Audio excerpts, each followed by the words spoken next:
ഈ സ്ലൈഡിൽ നമ്മൾ ഡിസ്കസ് ചെയ്യുന്നത് construction management and safety engineering എന്ന പേരിലുള്ള 5ാം സെമിസ്റ്റർ സിവിൽ എഞ്ചിനീയറിംഗ് ബ്രാഞ്ചിൻ്റെ ടോപ്പിക്കിനെ സംബന്ധിച്ചുള്ള 3ാമത്തെ ഭാഗത്തിൻ്റെ പ്രസൻറ്റേഷനാണ് ഇവിടെ നടത്തുന്നത്.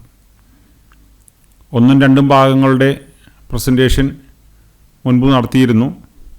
അതിന് തുടർച്ചയായിട്ടാണ് ഈ 3ാം ഭാഗം, 1ാമത്തെ മോഡ്യൂളിൻ്റെ 3ാം ഭാഗം പ്രസിദ്ധീകരിക്കുന്നത്. ഈ പ്രസൻറ്റേഷൻ ഞാൻ എഴുതിയിരിക്കുന്ന construction management and safety engineering എന്ന പുസ്തകത്തിൻ്റെ കണ്ടൻറ്റിനെ ആസ്പദമാക്കിയിട്ടാണ് നടത്തിയിരിക്കുന്നത്.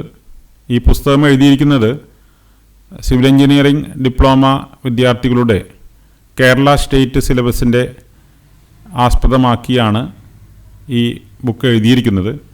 അപ്പോൾ പൂർണ്ണമായും സിലബസിന് ഉള്ളിൽ നിന്നുകൊണ്ടാണ് ഈ പ്രസൻറ്റേഷൻ നടത്തുന്നത്. Construction management and safety engineering എന്ന വിഷയത്തിൻ്റെ മോഡ്യൂൾ 1ൻ്റെ 3ാം ഭാഗവും അവസാന ഭാഗവുമാണ് ഈ സ്ലൈഡിൽ പ്രസൻറ്റ് ചെയ്യുന്നത്. ഈ 1, 2, 3 എന്നീ ഭാഗങ്ങളോട് കൂടെ മോഡ്യൂൾ 1 പൂർത്തീകരിക്കുകയാണ്. ഈ സ്ലൈഡിൽ നമ്മൾ ഡിസ്കസ് ചെയ്യുന്നത് ഇതിൻ്റെ കണ്ടൻ്റാണ്. കണ്ടൻറ്റിൽ അടങ്ങിയിരിക്കുന്നത് പെർട്ടിനെ കുറിച്ച് കുറേയും കൂടി വിശദീകരണങ്ങൾ നൽകുന്നുണ്ട്. CPMഉം പെർട്ടും തമ്മിലുള്ള ഒരു കമ്പാരിസൺ ടേബിൾ ഡിസ്കസ് ചെയ്യുന്നുണ്ട്. Advantages and limitations of CPM and PERT. പിന്നീട് ഡിസ്കസ് ചെയ്യുന്നത് fast tracking and project crashing എന്ന വിഷയമാണ്. തുടർന്ന് resource levelling and resource smoothening. പിന്നീട് വരുന്നത് ജോബ് ലേഔട്ട്. 7ാമതായി വരുന്നത് 5S ഫിലോസഫി. അവസാനമായി ടൈം ആൻഡ് മോഷൻ സ്റ്റഡി. പെർട്ടിനെ കുറിച്ച് കൂടുതൽ വിശദീകരണമാണ് ഈ സ്ലൈഡിൽ നൽകുന്നത്. പെർട്ടിനെ കുറിച്ച് 2ാം ഭാഗത്തിൽ അല്പം വിശദീകരിച്ചിരുന്നു. പെർട്ട് എന്ന് പറയുന്നത് ഒരു പ്രോബബിലിസ്റ്റിക് മോഡലാണെന്ന് പറഞ്ഞിരുന്നു. പ്രോബബിലിസ്റ്റിക് എന്ന് പറഞ്ഞാൽ അതിൻ്റെ ടൈം, ഓരോ ആക്ടിവിറ്റിക്കും വേണ്ടി വരുന്ന ടൈം നമ്മൾക്ക് കൃത്യമായി എസ്റ്റിമേറ്റ് ചെയ്യാൻ സാധിക്കാത്ത സാഹചര്യത്തിൽ ഓരോ ആക്ടിവിറ്റിയുടെയും ഡ്യൂറേഷൻ അഥവാ ടൈം നമ്മൾ ഒരു പ്രോബബിലിറ്റി കണക്കാക്കിയിട്ടാണ് എസ്റ്റിമേറ്റ് ചെയ്യുന്നത്. അതാണ് പ്രധാനപ്പെട്ട വ്യത്യാസം. അപ്പം 3 പ്രോബബിലിസ്റ്റിക് ടൈമാണ് നമ്മളിവിടെ കൺസിഡർ ചെയ്യുന്നത്. ഒന്ന് ഓപ്റ്റിമിസ്റ്റിക് ടൈം TO അഥവാ T0. രണ്ടാമത് മോസ്റ്റ് ലൈക്ലി ടൈം TL. മൂന്നാമതായിട്ട് പെസിമിസ്റ്റിക് ടൈം TP. ഇങ്ങനെ ഓരോ ആക്ടിവിറ്റിക്കും അതിന് ആവശ്യമായിട്ട് വരുന്ന ഓപ്റ്റിമിസ്റ്റിക് ടൈമും മോസ്റ്റ് ലൈക്ലി ടൈമും പെസിമിസ്റ്റിക് ടൈമും കണക്കാക്കിയിട്ട് ഇതിനെ 3ഉം കൂടി ക്രമീകരിച്ചുകൊണ്ട് ഒരു എക്സ്പെക്റ്റഡ് ടൈം ആണ് നമ്മൾ കണ്ടെത്തുന്നത്.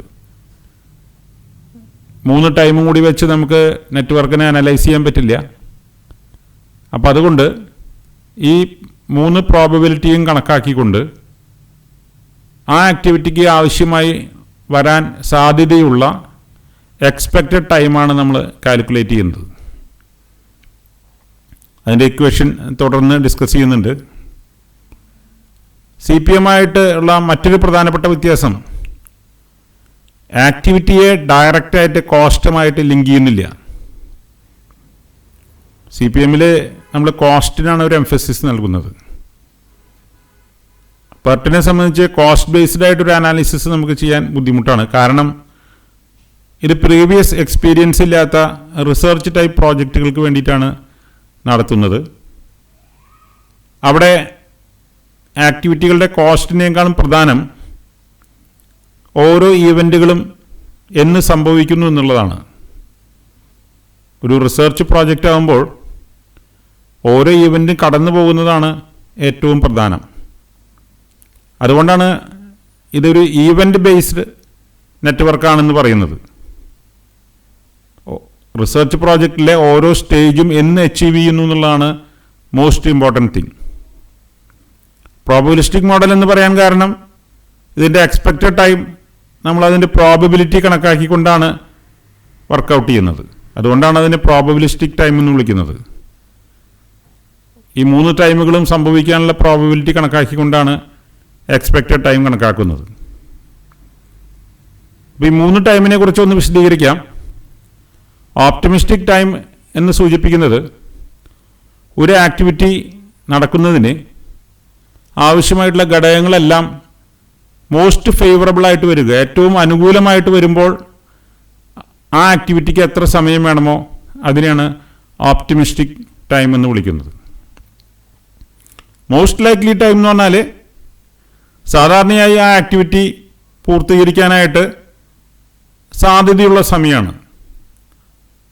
More likely to happen. Pessimistic time എന്ന് പറഞ്ഞിട്ടുണ്ടെങ്കിൽ അതേ ആക്ടിവിറ്റിക്ക് തന്നെ സംഭവിക്കണമെങ്കിൽ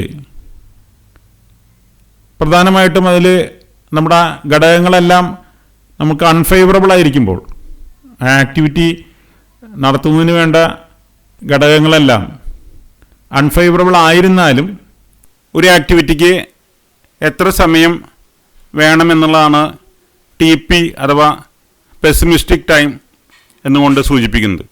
അതിനൊരു ഉദാഹരണം പറയാം. എൻ്റെ ഒരു ആക്ടിവിറ്റി എന്ന് പറയുന്നത് വീട്ടിൽ നിന്ന് റെയിൽവേ സ്റ്റേഷനിലേക്ക് യാത്ര ചെയ്യുക എന്നതാണ്. ആ ആക്ടിവിറ്റിയെ നമുക്ക് 3 ടൈമിൻ്റെ അടിസ്ഥാനത്തിൽ അനലൈസ് ചെയ്യാം.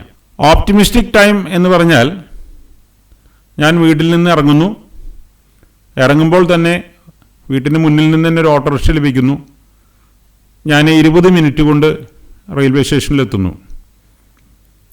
എൻ്റെ യാത്ര എന്ന് പറഞ്ഞ ആക്ടിവിറ്റിക്ക് ഏറ്റവും അനുകൂലമായിട്ടുള്ള ഘടകം, വീട്ടിൽ നിന്ന് ഇറങ്ങി വെയിറ്റ് ചെയ്യേണ്ടി വരുന്നില്ല, ഇമ്മീഡിയറ്റ്ലി ഒരു ഓട്ടോറിക്ഷ കിട്ടുന്നു, റെയിൽവേ സ്റ്റേഷനിലെത്തുന്നു. രണ്ടാമത്തെ ഘടകം എന്ന് പറയുന്നത് സാധാരണ സാധ്യതയുള്ള ഒരു ഇവൻ്റാണ്.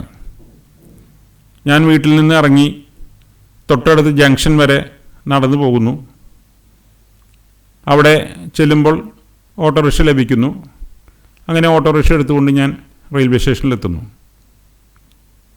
ഇതിന് ഒരു പക്ഷേ 30 മിനിറ്റ് സമയം ആവശ്യമായിട്ട് വരും. ഇതാണ് സാധാരണ സംഭവിക്കാവുന്ന ഒരു ഘടകം. എന്നാൽ ഞാൻ വീട്ടിൽ നിന്ന് പുറത്തിറങ്ങി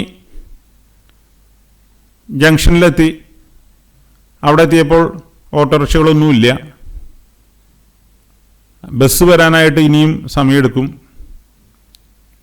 ഘടകങ്ങളെല്ലാം നമുക്ക് പ്രതികൂലമാണ്. So I decided to walk. എന്തായാലും എനിക്ക് റെയിൽവേ സ്റ്റേഷനിൽ എത്തണമെന്നുകൊണ്ട് ഞാൻ നടക്കാൻ തീരുമാനിച്ചു. നടന്ന് ഞാൻ 50 മിനിറ്റ് കൊണ്ട് റെയിൽവേ സ്റ്റേഷനിൽ എത്തി. അപ്പോൾ ഇതാണ് 3 ടൈമുകൾ. ഓപ്റ്റിമിസ്റ്റിക്കായിട്ട് വരുന്ന ടൈം 20 മിനിറ്റ്, മോസ്റ്റ് ലൈക്ലി ആയിട്ട് വരുന്നത് 30 മിനിറ്റ്, പെസിമിസ്റ്റിക്കായിട്ട് വരുന്നത് 50 മിനിറ്റ്.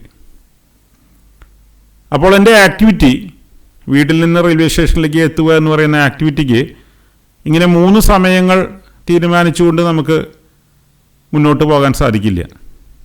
അനലൈസ് ചെയ്യണമെങ്കിൽ 3 ടൈം വെച്ചിട്ട് അനലൈസ് ചെയ്യാൻ പറ്റില്ല. അപ്പോൾ ഈ 3 ടൈമിനെയും കൂടെ സ്റ്റാറ്റിസ്റ്റിക്കലായിട്ട് അനലൈസ് ചെയ്തിട്ട് ഒരു എക്സ്പെക്റ്റഡ് ടൈം കാണുകയാണ് ചെയ്യുന്നത്. അതിന് നമ്മളൊരു വെയ്റ്റഡ് ആവറേജാണ് എടുക്കുന്നത്.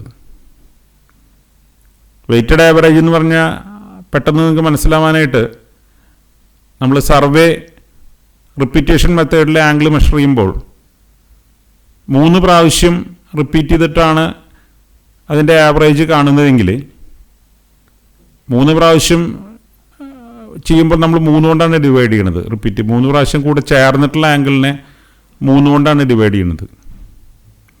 അപ്പോൾ ആ കിട്ടുന്ന വാല്യൂ, റിപ്പീറ്റേഷൻ മെത്തേഡിൽ കിട്ടുന്ന ഒരു വാല്യൂ എന്ന് പറയുന്നത് ഒരു വെയ്റ്റഡ് വാല്യൂ ആണ്.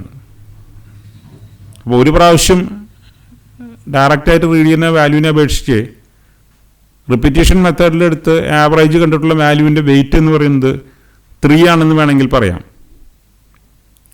അതുപോലെ തന്നെ ഈ സാഹചര്യത്തിൽ ഓപ്റ്റിമിസ്റ്റിക് ടൈമും പെസിമിസ്റ്റിക് ടൈമും ഉണ്ടാവാനുള്ള സാധ്യത താരതമ്യേന വിരളമാണ്. കൂടുതൽ സാധ്യതയും ആ ഈവൻ്റ് മോസ്റ്റ് ലൈക്ലി ടൈമിൽ സംഭവിക്കാനാണ് സാധ്യത. അപ്പം അതുകൊണ്ട് തന്നെ ഓപ്റ്റിമിസ്റ്റിക് ടൈമിനും പെസിമിസ്റ്റിക് ടൈമിനും ഓരോ വെയിറ്റേജ് നൽകുകയും മോസ്റ്റ് ലൈക്ലി ടൈമിന് 4 വെയിറ്റേജ് നൽകുകയാണ് ചെയ്യുന്നത്. അപ്പോൾ ഈക്വേഷനിൽ നിങ്ങൾക്ക് കാണാം എക്സ്പെക്റ്റഡ് ടൈം ടി സമം TO plus 4TL plus TP whole divided by 6. ഇവിടെ TL-ന് 4 വെയിറ്റ് കൊടുക്കാൻ കാരണം TL സമയത്തിലാണ് ഒരു ആക്ടിവിറ്റി കൂടുതലായിട്ടും സംഭവിക്കാനുള്ള സാധ്യത. മോസ്റ്റ് ലൈക്ലി ടൈമിലാണ് ഒരു ആക്ടിവിറ്റി കൂടുതലായിട്ട് സംഭവിക്കാനായിട്ടുള്ള സാധ്യത. അതുകൊണ്ടാണ് TL-ന് 4 വെയിറ്റ് കൊടുത്തത്. എക്സ്ട്രീം ടൈമുകളായിട്ടുള്ള T0യും അഥവാ TOയും TPയും ഉണ്ടാകുവാനുള്ള സാധ്യത താരതമ്യേന വിരളമാണ്. അതുകൊണ്ടാണ് അതിന് ഒരു വെയിറ്റ് നൽകിയിരിക്കുന്നത്. T0 അഥവാ TO എന്നത് ഓപ്റ്റിമിസ്റ്റിക് ടൈമിനെ സൂചിപ്പിക്കുന്നു. എക്സ്പെക്റ്റഡ് ടൈം കണ്ടുപിടിച്ചു കഴിഞ്ഞാൽ ബാക്കിയുള്ള അനാലിസിസ് എല്ലാം CPM പോലെയാണ്. അതുകൊണ്ട് ഒരു പെർട്ടിൻ്റെ അനാലിസിസോ അല്ലെങ്കിൽ പെർട്ട് വരയ്ക്കുന്നതിൻ്റെ ചിത്രമോ ഒന്നും ഇവിടെ കൊടുത്തിട്ടില്ല. ഈ 3 ടൈമാണ് പെർട്ടിന് കണക്കാക്കുന്നത്. അതിൽ നിന്ന് എക്സ്പെക്റ്റഡ് ടൈം കണ്ടിട്ടാണ് നമ്മൾ അനലൈസ് ചെയ്യുന്നത് എന്നുള്ള മാത്രമേ പെർട്ട് നെറ്റ്വർക്കിൽ വ്യത്യാസമുള്ളൂ. പിന്നെ ടൈം എസ്റ്റിമേഷൻ ഒരു പ്രോബബിലിസ്റ്റിക് മെത്തേഡിലാണ് ചെയ്യുന്നതെന്നുള്ളതാണ് പ്രധാനപ്പെട്ട വ്യത്യാസം. അപ്പോൾ ബാക്കി അനാലിസിസ് എല്ലാം CPM പോലെ തന്നെ ആണ്. ഈ സ്ലൈഡിൽ CPM-ഉം പെർട്ടുമായിട്ടുള്ള ഒരു കമ്പാരിസനാണ് നൽകിയിരിക്കുന്നത്. പലപ്പോഴും ക്വസ്റ്റ്യൻ പേപ്പറിൽ സ്ഥിരമായി ചോദിക്കുന്നൊരു ചോദ്യമാണ് compare between CPM and PERT എന്നുള്ളത്. എന്തൊക്കെയാണ് CPM-ഉം പെർട്ടും തമ്മിലുള്ള ഒരു താരതമ്യം? ആദ്യത്തെ താരതമ്യമായിട്ടുള്ള കോമൺ ആയിട്ടുള്ള ഫാക്ടറാണ് പറയാനുള്ളത്. CPM-ഉം പെർട്ടും രണ്ടും നെറ്റ്വർക്ക് മോഡലാണ്. രണ്ടാമതായിട്ട് പറയാനുള്ളത് CPM is A deterministic model. Time is calculated very accurately.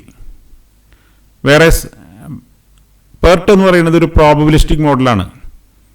നമ്മൾ ഒരു 3 ടൈം എസ്റ്റിമേറ്റ് ഓപ്റ്റിമിസ്റ്റിക് ടൈമും പെസിമിസ്റ്റിക് ടൈമും മോസ്റ്റ് ലൈക്ലി ടൈമും കണക്കിലെടുത്തുകൊണ്ട് ഒരു എക്സ്പെക്റ്റഡ് ടൈം പ്രോബബിലിറ്റി തിയറീസ് അനുസരിച്ച് കണ്ടെത്തുകയാണ് ചെയ്യുന്നത്. അടുത്ത ഡിഫറൻസ് എന്ന് പറഞ്ഞത് CPM എന്ന് പറഞ്ഞ നെറ്റ്വർക്ക് മോഡൽ. ഈ മോഡൽ തയ്യാറാക്കിയത് ഡ്യൂപോണ്ട് എന്ന് പറയുന്ന ഒരു കമ്പനിയാണ്. അവരുടെ എസ്റ്റിമേഷൻസ് എല്ലാം അവർക്ക് പ്രീവിയസ് ആയിട്ട് എക്സ്പീരിയൻസ് ഉള്ള ആക്ടിവിറ്റികൾക്കാണ്. എന്നാൽ പെർട്ട് ഡെവലപ്പ് ചെയ്തത് US നാവിയുടെ പൊളാരിസ് എന്ന് പറയുന്ന ഒരു റിസർച്ച് ബേസ്ഡ് ആയിട്ടുള്ള പ്രോജക്റ്റിന് വേണ്ടിയിട്ടാണ്. റിസർച്ച് ബേസ്ഡ് ആയതുകൊണ്ട് തന്നെ ഓരോ ആക്ടിവിറ്റികളുടെയും എക്സ്പെക്റ്റഡ് ടൈം പ്രോബബിലിറ്റി അനുസരിച്ച് കണക്കിലാക്കിയിട്ടാണ് അവർ തയ്യാറാക്കിയിരുന്നത്. അടുത്തൊരു കമ്പാരിസൺ എന്ന് പറയുന്നത് CPM-ലെ പ്രഡിക്റ്റബിൾ ആയിട്ടുള്ള ആക്ടിവിറ്റീസാണ് ഉള്ളത്. നമുക്ക് മുൻകൂട്ടി പ്രഡിക്റ്റ് ചെയ്യാൻ പറ്റും എന്തൊക്കെയാണ് ആക്ടിവിറ്റീസ് ഒരു പ്രോജക്റ്റിൽ വരുന്നത് എന്നുള്ളത്. എന്നാൽ പെർട്ടിലെ റിസർച്ച് ഓറിയൻറ്റഡ് ആയിട്ടുള്ള ഒരു പ്രോജക്റ്റ് ആയതുകൊണ്ട് എന്തൊക്കെ ആക്ടിവിറ്റീസാണ് എന്ന് നമുക്ക് നേരത്തെ കൂട്ടി പൂർണ്ണമായിട്ടും പ്രഡിക്റ്റ് ചെയ്യാൻ പറ്റില്ല. ഇപ്പോൾ ഒരു വാക്സിൻ്റെ ട്രയലൊക്കെ നടത്തുന്ന സിറ്റുവേഷനിൽ നമുക്കറിയാം 3 ട്രയൽ കൊണ്ട് ഇത് സക്സസ്ഫുൾ ആവും എന്ന് പറയാൻ പറ്റില്ല. ചിലപ്പോൾ 4 ട്രയൽ വേണ്ടി വരും, ചിലപ്പോൾ 5 ട്രയൽ വേണ്ടി വരും. അപ്പോൾ ഓരോ ആക്ടിവിറ്റികളുടെയും ആവശ്യം വരുന്ന സമയം നമ്മൾ പ്രോബബിലിറ്റി അനുസരിച്ചാണ് കണക്കിലാക്കുന്നത്. എത്ര ആക്ടിവിറ്റികൾ വേണ്ടി വരും എന്നുള്ളതും കറക്റ്റായിട്ട് നമുക്ക് പ്രഡിക്റ്റ് ചെയ്യാൻ പറ്റില്ല. അത് പലപ്പോഴും റിസർച്ചിൻ്റെ ഗതി അനുസരിച്ച് മാറുമെന്നുള്ളതാണ് മറ്റൊരു വ്യത്യാസം. നേരത്തെ സൂചിപ്പിച്ചതുപോലെ CPM എന്ന് പറയുന്നത് ഒരു ആക്ടിവിറ്റി ബേസ്ഡ് ആയിട്ടുള്ള അല്ലെങ്കിൽ ആക്ടിവിറ്റി ഓറിയൻറ്റഡ് ആയിട്ടുള്ള നെറ്റ്വർക്കാണ്. CPM കുറിച്ച് നമുക്ക് എല്ലാം നമ്മൾ ചിന്തിക്കുന്നത് ആക്ടിവിറ്റി എന്നുള്ളതാണ്. ഈവൻറ്റിൻ്റെ ബേസ്ഡ് ആയിട്ടല്ല നമ്മൾ മുന്നോട്ട് പോകുന്നത്. എന്നാൽ പെർട്ടിൽ വരുമ്പോൾ നമ്മളെപ്പോഴും കോൺസെൻട്രേറ്റ് ചെയ്യുന്നത് ഓരോ ഈവൻറ്റുകൾ സംഭവിക്കുന്നു എന്നുള്ളതാണ്. ഓരോ ഈവൻറ്റും ഓരോ ഘട്ടമായിട്ടാണ് പെർട്ട് നെറ്റ്വർക്കിൽ നമ്മൾ മുന്നോട്ട് പോകുന്നത്. മറ്റൊരു ഡിഫറൻസ് എന്ന് പറയുന്നത് CPM നമ്മൾ സിംഗിൾ ടൈം എസ്റ്റിമേഷനാണ് ചെയ്യുന്നത്. നമുക്ക് പ്രീവിയസ് എക്സ്പീരിയൻസ് ആയിട്ടുള്ള ഒരു ഇവൻ്റ് ആയതുകൊണ്ട് CPM പ്രോജക്റ്റിൽ നമ്മൾ ഓരോ ആക്ടിവിറ്റിക്കും വേണ്ടി വരുന്ന സമയം ഒരു റീസണബിൾ ആക്യുറസിയോടുകൂടി നമ്മൾ എസ്റ്റിമേറ്റ് ചെയ്യാണ് ചെയ്യുന്നത്. പെർട്ടിനെ സംബന്ധിച്ച് നമുക്ക് പ്രീവിയസ് എക്സ്പീരിയൻസ് ഇല്ലാത്തതുകൊണ്ട് അതിൻ്റെ പെസിമിസ്റ്റിക് ടൈമും ഓപ്റ്റിമിസ്റ്റിക് ടൈമും മോസ്റ്റ് ലൈക്ലി ടൈമും കണക്കിലാക്കിക്കൊണ്ട് ഒരു പ്രോബബിലിറ്റി അടിസ്ഥാനത്തിൽ 3 ടൈമിൽ നിന്ന് നമ്മളൊരു എക്സ്പെക്റ്റഡ് ടൈം കാണുകയാണ് ചെയ്യുന്നത്. മറ്റൊരു ഡിഫറൻസ് CPM നെറ്റ്വർക്ക് അപ്ലൈ ചെയ്യുന്നത് പ്രീവിയസ് എക്സ്പീരിയൻസ് ഉള്ള പ്രോജക്റ്റുകളാണ്. ഇപ്പോൾ ഒരു ബിൽഡിങ്ങിൻ്റെ കൺസ്ട്രക്ഷൻ അല്ലെങ്കിൽ ഡാമിൻ്റെ കൺസ്ട്രക്ഷൻ, അങ്ങനെയുള്ള പ്രീവിയസ് എക്സ്പീരിയൻസ് ഉള്ള പ്രോജക്ട്സിനാണ് CPM നെറ്റ്വർക്ക് ഉപയോഗിക്കുന്നത്. പെർട്ട് അപ്ലൈ ചെയ്യുന്നത് റിസർച്ച് ടൈപ്പ് ആയിട്ടുള്ള പ്രോജക്ട്സാണ്. അങ്ങനെ പ്രോജക്റ്റുകൾ മിക്കവാറും ഒരു വൺ ടൈം പ്രോജക്റ്റ് ആയിരിക്കും. റിപ്പീറ്റ് ചെയ്ത് അങ്ങനെ വരുന്നൊരു പ്രോജക്റ്റ് ആയിരിക്കില്ല. ആ ഒരു പ്രോജക്റ്റ് കഴിഞ്ഞാൽ ആ നേച്ചറിലുള്ള പ്രോജക്റ്റ് ആയിരിക്കില്ല അടുത്തൊരു പ്രോജക്റ്റ്. ഇപ്പോൾ ഒരു ചന്ദ്രയാൻ മിഷൻ, അതിന് ടോട്ടൽ പ്രോജക്റ്റിന് നമ്മൾ പെർട്ട് നെറ്റ്വർക്കാണ് അനലൈസ് ചെയ്യുക. ഓരോ സ്റ്റേജും കഴിഞ്ഞിട്ടാണ് അടുത്ത സ്റ്റേജിലേക്ക് നമ്മൾ പോകുന്നത്. അതേപോലെ എക്സാക്ട്ലി സിമിലർ ആയിട്ടുള്ള ഒരു ആക്ടിവിറ്റി ആയിരിക്കില്ല അടുത്ത ISROൻ്റെ ഒരു മിഷൻ. അപ്പോൾ അതുകൊണ്ട് ഡിറ്റോ ആയിട്ടുള്ള ഒരു നെറ്റ്വർക്കായിട്ട് നമുക്ക് ചെയ്യാൻ പറ്റില്ല. നമുക്ക് ഓരോ പ്രോജക്റ്റുകളും ന്യൂ പ്രോജക്ട്സാണ്. അതാണ് മറ്റൊരു വ്യത്യാസം. പിന്നെ CPM എന്ന് പറയുന്നത് കമേഴ്സ്യൽ പ്രോജക്റ്റുകൾക്കാണ് നമ്മൾ മെയിനായിട്ട് ഉപയോഗിക്കുന്നത്. കമേഴ്സ്യൽ പ്രോജക്റ്റിൻ്റെ മെയിനായിട്ടുള്ള ഒബ്ജക്റ്റീവ് എന്ന് പറയുന്നത് പ്രോഫിറ്റും മണിയാണ്. അതുകൊണ്ട് CPM നെറ്റ്വർക്കിൽ ടൈം ഈസ് മണി എന്നുള്ള കോൺസെപ്റ്റിലാണ് നമ്മൾ ഇവാലുവേറ്റ് ചെയ്യുന്നത്. ഒരു ദിവസം ലാഭിച്ചു എന്ന് പറഞ്ഞിട്ടുണ്ടെങ്കിൽ അത്രയും പൈസ ലാഭിച്ചു എന്നുള്ള രീതിയിലാണ് നമ്മളവിടെ നെറ്റ്വർക്കിനെ അനലൈസ് ചെയ്യുന്നത്.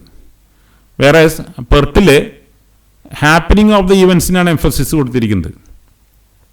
ഓരോ സ്റ്റേജും കടന്നുപോയി. Time is not related to money. സമയവും പണവുമായിട്ട് നമ്മൾ ഡയറക്റ്റ് ഒരു റിലേഷനിലല്ല പോകുന്നത്. ഓരോ ഈവൻസിൻ്റെയും ഹാപ്പനിങ്ങിനാണ് എംഫസിസ് കൊടുത്തിരിക്കുന്നത്.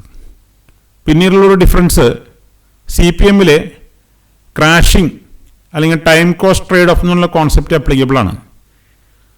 അതായത് കൂടുതൽ റിസോഴ്സുകൾ കൊടുക്കുകയാണെങ്കിൽ പ്രോജക്റ്റിൻ്റെ ഡ്യൂറേഷൻ കുറയ്ക്കാം എന്നുള്ളൊരു കോൺസെപ്റ്റ് ഉണ്ട്.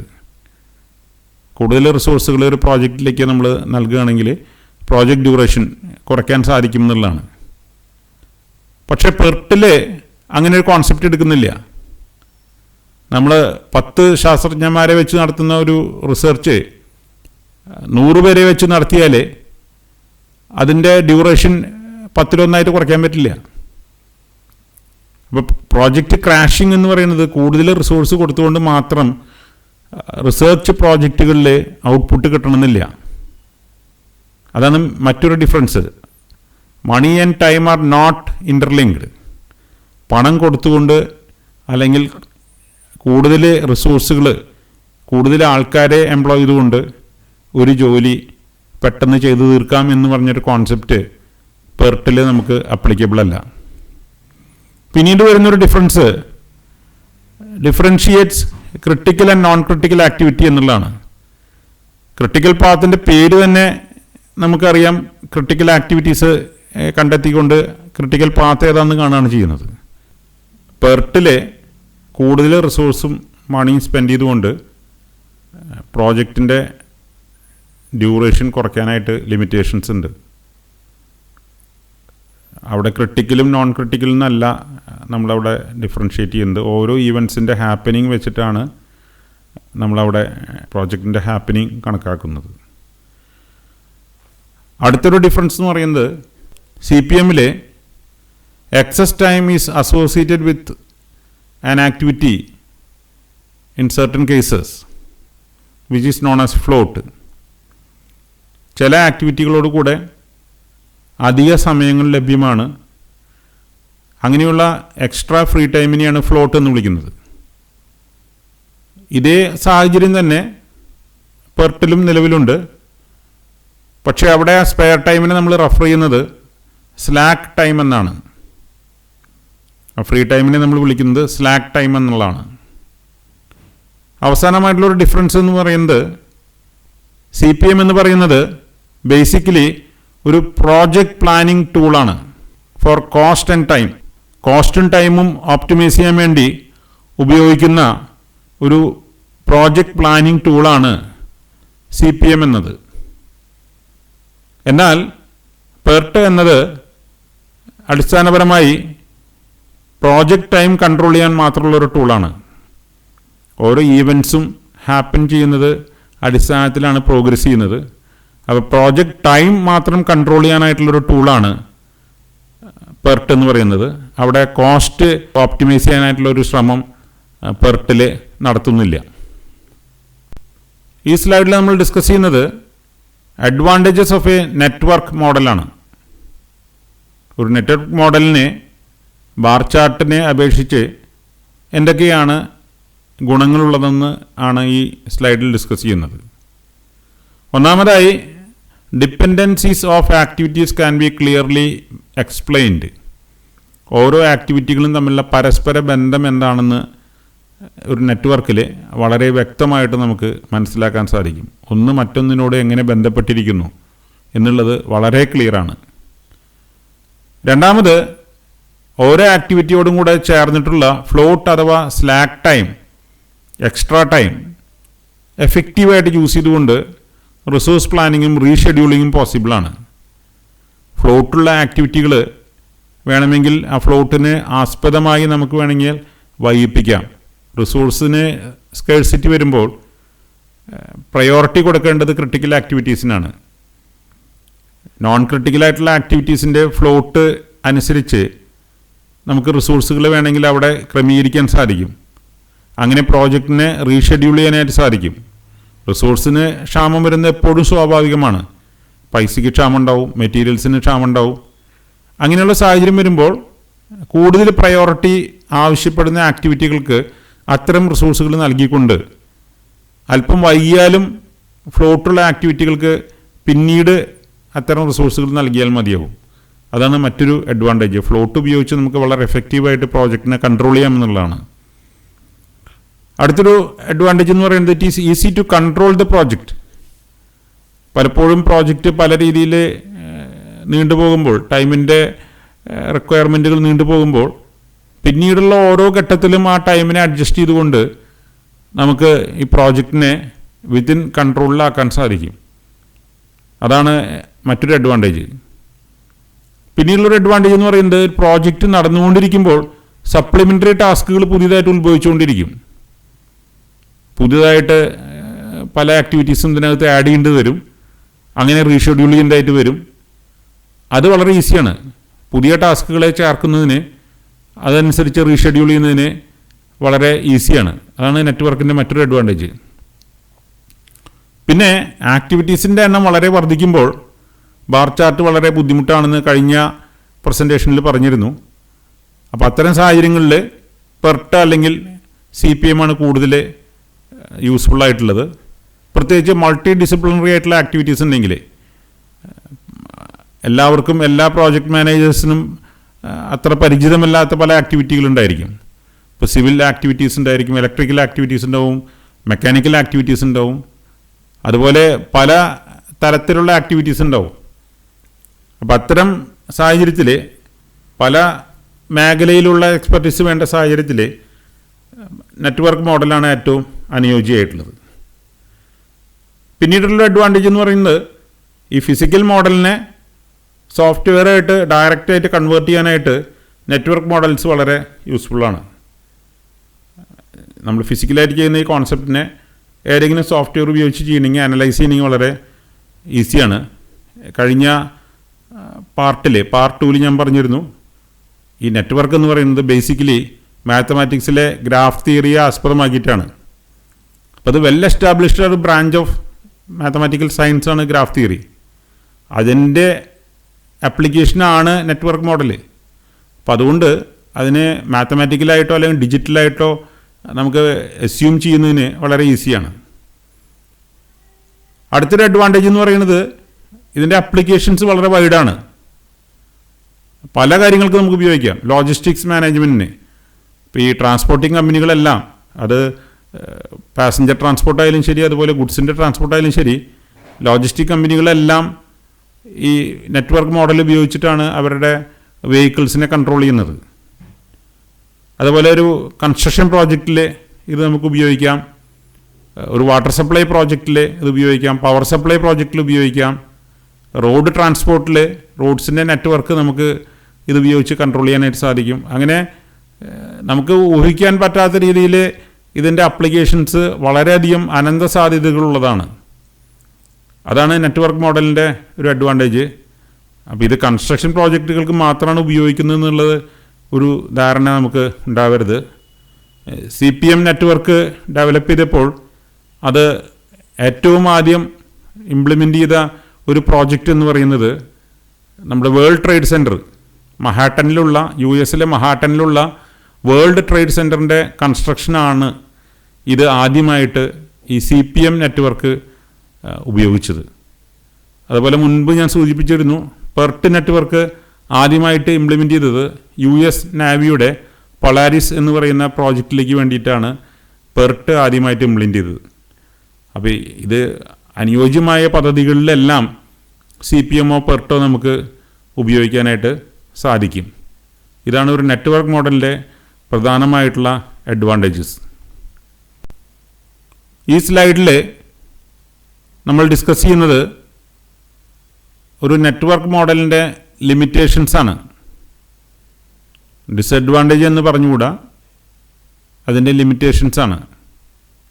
ആദ്യമായിട്ടുള്ള ലിമിറ്റേഷൻ എന്ന് പറയുന്നത് ഇത് സാധാരണ large number of activities involve ചെയ്യുമ്പോഴാണ് ഉപയോഗിക്കുന്നത്. അതുകൊണ്ട് തന്നെ കമ്പ്യൂട്ടറിൻ്റെ ഒരു അസിസ്റ്റൻസ് നമുക്ക് ആവശ്യമാണ്. അതല്ലെങ്കിൽ ഒരു ERP സോഫ്റ്റ്വെയർ നമുക്ക് ആവശ്യമാണ്. 5, 10, 15 ആക്ടിവിറ്റിയൊക്കെ ആണെങ്കിൽ, അല്ലെങ്കിൽ 30 വരെയുള്ള ആക്ടിവിറ്റി ആണെങ്കിൽ ബാർ ചാർട്ടാണ് സിമ്പിൾ. 1000, 2000 അല്ലെങ്കിൽ അതിൽ കൂടുതലൊക്കെ ആക്ടിവിറ്റീസ് വരുമ്പോഴാണ് നമ്മൾ നെറ്റ്വർക്ക് മോഡലിലേക്ക് പോകുന്നത്. വൻതോതിൽ ആക്ടിവിറ്റികളുടെ എണ്ണം വർദ്ധിക്കുമ്പോഴാണ് നെറ്റ്വർക്ക് മോഡലിൽ പോകുന്നത്. അപ്പോൾ അത്തരം സാഹചര്യത്തിൽ തീർച്ചയായിട്ടും ഒരു കമ്പ്യൂട്ടറും സോഫ്റ്റ്വെയർ അസിസ്റ്റൻസും നമുക്ക് ആവശ്യമാണ്. മറ്റൊരു ലിമിറ്റേഷൻ എന്ന് പറയുന്നത് ERP സോഫ്റ്റ്വെയർസ് വളരെ കോസ്റ്റ്ലിയാണ്. അത് വളരെയധികം എക്സ്റ്റെൻസീവായിട്ട് തയ്യാറാക്കുന്ന സോഫ്റ്റ്വെയർസാണ്. അതുകൊണ്ട് തന്നെ അത് പ്രട്ടി കോസ്റ്റ്ലിയാണ്. മറ്റൊന്ന്, നെറ്റ്വർക്ക് മോഡൽസ് മനസ്സിലാക്കുക എന്ന് പറയുന്നത് വളരെയധികം സ്കില്ലും നോളജും വേണ്ടി വരുന്നൊരു കാര്യമാണ്. നെറ്റ്വർക്ക് മോഡൽസിനെ അണ്ടർസ്റ്റാൻഡ് ചെയ്യുന്നതിനും ഇൻ്റർപ്രറ്റ് ചെയ്യുന്നതിനും ഒക്കെ ബാർ ചാർട്ടിനെ അപേക്ഷിച്ച് വളരെയധികം സ്കില്ലും നോളജും ആവശ്യമാണ്. അതിലൊരു എക്സ്പെർട്ടീസ് ഉള്ള ആൾക്ക്, അതിൽ ട്രെയിൻ ചെയ്തൊരാൾക്ക് മാത്രമേ ഒരു നെറ്റ്വർക്ക് ഉപയോഗിച്ച് പ്രോജക്റ്റ് പ്ലാനിങ് നടത്താൻ പറ്റുള്ളൂ. മറ്റൊരു ലിമിറ്റേഷൻ എന്ന് പറയുന്നത് it is not easy to visualise like bar chart. ഒരു ലേമേനെ, ഒരു സാധാരണക്കാരനെ മനസ്സിലാക്കാവുന്ന ഏറ്റവും നല്ല പിക്ചോറിയൽ റെപ്രസെൻറ്റേഷൻ എന്ന് പറയുന്നത് ബാർ ചാർട്ടാണ്. ഒരു നെറ്റ്വർക്ക് മോഡല് ഒരു ലേമേന് പെട്ടെന്ന്, ഒരു സാധാരണക്കാരന് പെട്ടെന്ന് മനസ്സിലാക്കാനായിട്ടൊരു ബുദ്ധിമുട്ടുണ്ട്. അടുത്തൊരു ലിമിറ്റേഷൻ എന്ന് പറയുന്നത് very good experience is required in handling large projects and fixing the dependencies. ഈ നെറ്റ്വർക്ക് മോഡലിനെ കുറിച്ച് പഠിച്ചാൽ മാത്രം പോരാ, പ്രോജക്റ്റ് ഇംപ്ലിമെൻറ്റേഷനിൽ നല്ല പരിചയമുള്ള ഒരാൾക്ക് മാത്രമേ അതിൽ വരുന്ന ഓരോ ആക്ടിവിറ്റികളും അതിൻ്റെ പരസ്പരമുള്ള ഡിപ്പെൻഡൻസീസൊക്കെ അറിയാൻ സാധിക്കുള്ളൂ. അപ്പോൾ ഒരു സോഫ്റ്റ്വെയർ എക്സ്പെർട്ടായാൽ മാത്രം പോരാ, ഒരു പ്രോജക്റ്റ് എൻജിനീയർ ആയിരിക്കണം. വളരെ എക്സ്പീരിയൻസ്ഡ് ആയിട്ടൊരു പ്രോജക്റ്റ് എൻജിനീയർക്ക് മാത്രമേ ഇതിൻ്റെ ഡിപ്പെൻഡൻസീസ് ഫിക്സ് ചെയ്തുകൊണ്ട് ഒരു നെറ്റ്വർക്ക് മോഡൽ ഉണ്ടാക്കാനായിട്ട് സാധിക്കുകയുള്ളൂ. അപ്പോൾ ഇത്രയും കാര്യങ്ങളാണ് ഒരു നെറ്റ്വർക്ക് മോഡലിൻ്റെ പ്രധാനമായിട്ടുള്ള ലിമിറ്റേഷൻസ്. ഈ സ്ലൈഡിൽ ഡിസ്കസ് ചെയ്യുന്നത് fast tracking and project crashing എന്ന വിഷയമാണ്. ഫാസ്റ്റ് ട്രാക്കിംഗ് എന്ന് പറഞ്ഞാലും പ്രോജക്റ്റ് ക്രാഷിംഗ് എന്ന് പറഞ്ഞാലും പ്രോജക്റ്റ് ഡ്യൂറേഷൻ കുറയ്ക്കുന്നതിനുള്ള രണ്ട് വ്യത്യസ്തമായിട്ടുള്ള ടെക്നിക്കാണ്. ഫാസ്റ്റ് ട്രാക്കിംഗ് എന്ന് പറഞ്ഞാൽ ആ പ്രോജക്റ്റിൽ ഇൻവോൾവ് ചെയ്തിരിക്കുന്ന ആക്ടിവിറ്റീസിനെ പരമാവധി പാരലൽ പ്രോസസ്സിംഗ് ആയിട്ട് ചെയ്യാണ്. ഒരേ സമയത്ത് ചെയ്യാവുന്ന കാര്യങ്ങളെല്ലാം സൈമിൾട്ടേനിയസ് ആയിട്ട് ചെയ്യാവുന്ന കാര്യങ്ങളെല്ലാം ഒരുപോലെ ചെയ്യിപ്പിച്ച് പ്രോജക്റ്റിൻ്റെ ടോട്ടൽ ഡ്യൂറേഷൻ കുറയ്ക്കുകയാണ് ചെയ്യുന്നത്. It is a technique of reducing project duration by adopting partially or fully parallel processing of activities to the extend possible. സാധ്യമാവുന്നിടത്തോളം ടാസ്കുകളെല്ലാം ഒരേ സമയത്ത് സൈമിൾട്ടേനിയസ് ആയിട്ട് പ്രോസസ്സ് ചെയ്യുകയാണ് ചെയ്യുന്നത്. അപ്പം അങ്ങനെ പ്രോജക്റ്റിൻ്റെ ഡ്യൂറേഷൻ കുറയ്ക്കാനുള്ള ഒരു ശ്രമമാണ് ഫാസ്റ്റ് ട്രാക്കിംഗ് എന്ന ഫിലോസഫിയിൽ നമ്മൾ ഉപയോഗിക്കുന്നത്. എന്നാൽ പ്രോജക്റ്റ് ട്രാഷിംഗ് എന്ന് നമ്മൾ കൺസിഡർ ചെയ്യുമ്പോൾ it is another technique for shortening or compressing the project duration by reducing the time required for each activity or more critical activities by putting more resources. അതായത് കൂടുതൽ റിസോഴ്സുകൾ നൽകിക്കൊണ്ട് 10 ആളെ ജോലിക്ക് നിർത്തേണ്ട ഒരു സ്ഥലത്ത് 20 ആളെ ജോലിക്ക് നിർത്തിയാൽ സമയം കുറയ്ക്കാൻ പറ്റും, ആക്ടിവിറ്റിയുടെ സമയം കുറയ്ക്കാൻ പറ്റും. അങ്ങനെ ചെയ്യുന്നത് പക്ഷേ ലാഭകരമായിക്കൊള്ളണമെന്നില്ല, ഒപ്റ്റിമലായിക്കൊള്ളണമെന്നില്ല. പക്ഷേ ചില പ്രത്യേക സാഹചര്യങ്ങളിൽ പ്രോജക്റ്റ് ട്രാഷിംഗ് ആവശ്യമായിട്ട് വരും. ഓൾറെഡി പ്രോജക്റ്റ് വൈകിക്കൊണ്ടാണ് പോകുന്നത് വയ്ക്കുക. അപ്പോൾ അതിൻ്റെ പ്രോജക്റ്റ് ഡ്യൂറേഷൻ പിന്നെയും എക്സ്റ്റെൻഡ് ചെയ്താൽ ഒരു പക്ഷേ ഈ കോൺട്രാക്ടർക്ക് പെനാൽറ്റി വരും. അതൊരു സാഹചര്യം. അപ്പോൾ അത് ഒഴിവാക്കാൻ വേണ്ടി പിന്നീടുള്ള പ്രോജക്റ്റിൻ്റെ കാലഘട്ടത്തിൽ പ്രോജക്റ്റിനെ ഒരു ക്രാഷിംഗ് മെത്തേഡിൽ ചെയ്യേണ്ടി വരും. അങ്ങനെ ചെയ്യുന്നതിനെയാണ് ക്രാഷിംഗ് എന്ന് വിളിക്കുന്നത്.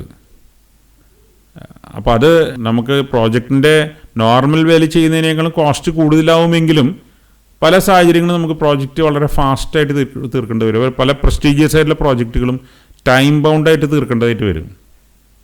ഡിലേ ചെയ്ത് പോയ പല പ്രോജക്റ്റുകളിനെയും തിരിച്ച് പ്രോജക്റ്റ് ഡ്യൂറേഷനിൽ തന്നെ കംപ്ലീറ്റ് ചെയ്യാവുന്ന രീതിയിൽ ചെയ്യേണ്ടതായിട്ട് വരും. അപ്പോൾ അങ്ങനെ സാഹചര്യങ്ങളുടെ സമ്മർദ്ദം വരുമ്പോഴാണ് പ്രോജക്റ്റ് ട്രാഷിംഗ് നടത്തുന്നത്.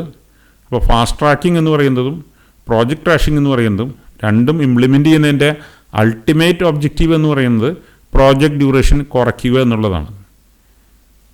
അപ്പോൾ അതിൻ്റെ ഡിഫറൻസ് നമ്മൾ മനസ്സിലാക്കണം. What is the difference between fast tracking and project trashing and what is the ultimate objective of doing fast tracking and project trashing. ഇത്തരം കാര്യങ്ങൾ നമ്മൾ മനസ്സിലാക്കണം. ഈ സ്ലൈഡിൽ ഡിസ്കസ് ചെയ്യുന്നത് ഈ ഫാസ്റ്റ് ട്രാക്കിംഗ് ചെയ്യുമ്പോഴും അതുപോലെ പ്രോജക്റ്റ് ട്രാഷിംഗ് ചെയ്യുമ്പോഴുള്ള പ്രധാനപ്പെട്ട പ്രോബ്ലംസ് എന്തൊക്കെയാണെന്നുള്ളതാണ്. ഒന്നാമത്തെ പ്രോബ്ലം എന്ന് പറയുന്നത് നോർമൽ വേയിൽ നമ്മൾ തയ്യാറാക്കിയ ഒരു പ്രോജക്റ്റിൽ നോൺ ക്രിട്ടിക്കലായിരുന്ന ചില ആക്ടിവിറ്റികൾ പ്രോജക്റ്റിനെ ക്രാഷ് ചെയ്യുന്ന സാഹചര്യത്തിൽ അത് ക്രിട്ടിക്കൽ ആക്ടിവിറ്റീസായി മാറും. അപ്പോൾ അതിന് കൂടുതൽ അറ്റൻഷൻ വേണ്ടി വരും. അപ്പോൾ നമ്പർ ഓഫ് ക്രിട്ടിക്കൽ ആക്ടിവിറ്റീസ് എന്ന് പറയുന്നത് കൂടി വരും.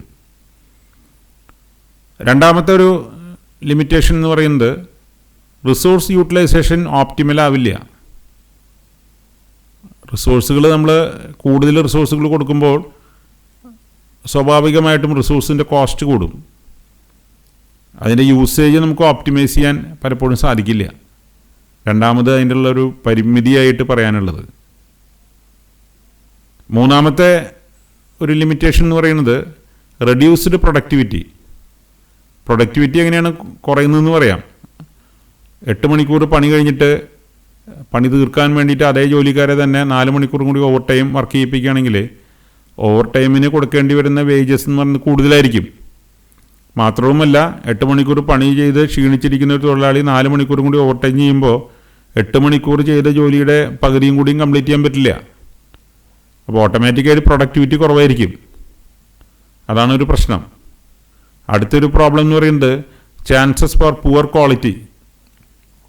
വർക്ക് എക്സിക്യൂട്ട് ചെയ്യുന്നതിൻ്റെ സ്പീഡ് കൂട്ടുമ്പോൾ പലപ്പോഴും കോംപ്രമൈസ് ചെയ്യുന്നത് ക്വാളിറ്റിയിലായിരിക്കും. അത് പ്രോപ്പറായിട്ടുള്ള ഒരു സ്ട്രിക്റ്റ് ആയിട്ടുള്ള ക്വാളിറ്റി കൺട്രോൾ ഇല്ലെങ്കിൽ ഫാസ്റ്റ് ട്രാക്കിങ്ങും പ്രോജക്റ്റ് ട്രാഷിങ്ങും നടത്തി കഴിഞ്ഞിട്ടുണ്ടെങ്കിൽ കോംപ്രമൈസ് വരുന്നത് പലപ്പോഴും ക്വാളിറ്റിയിലായിരിക്കും.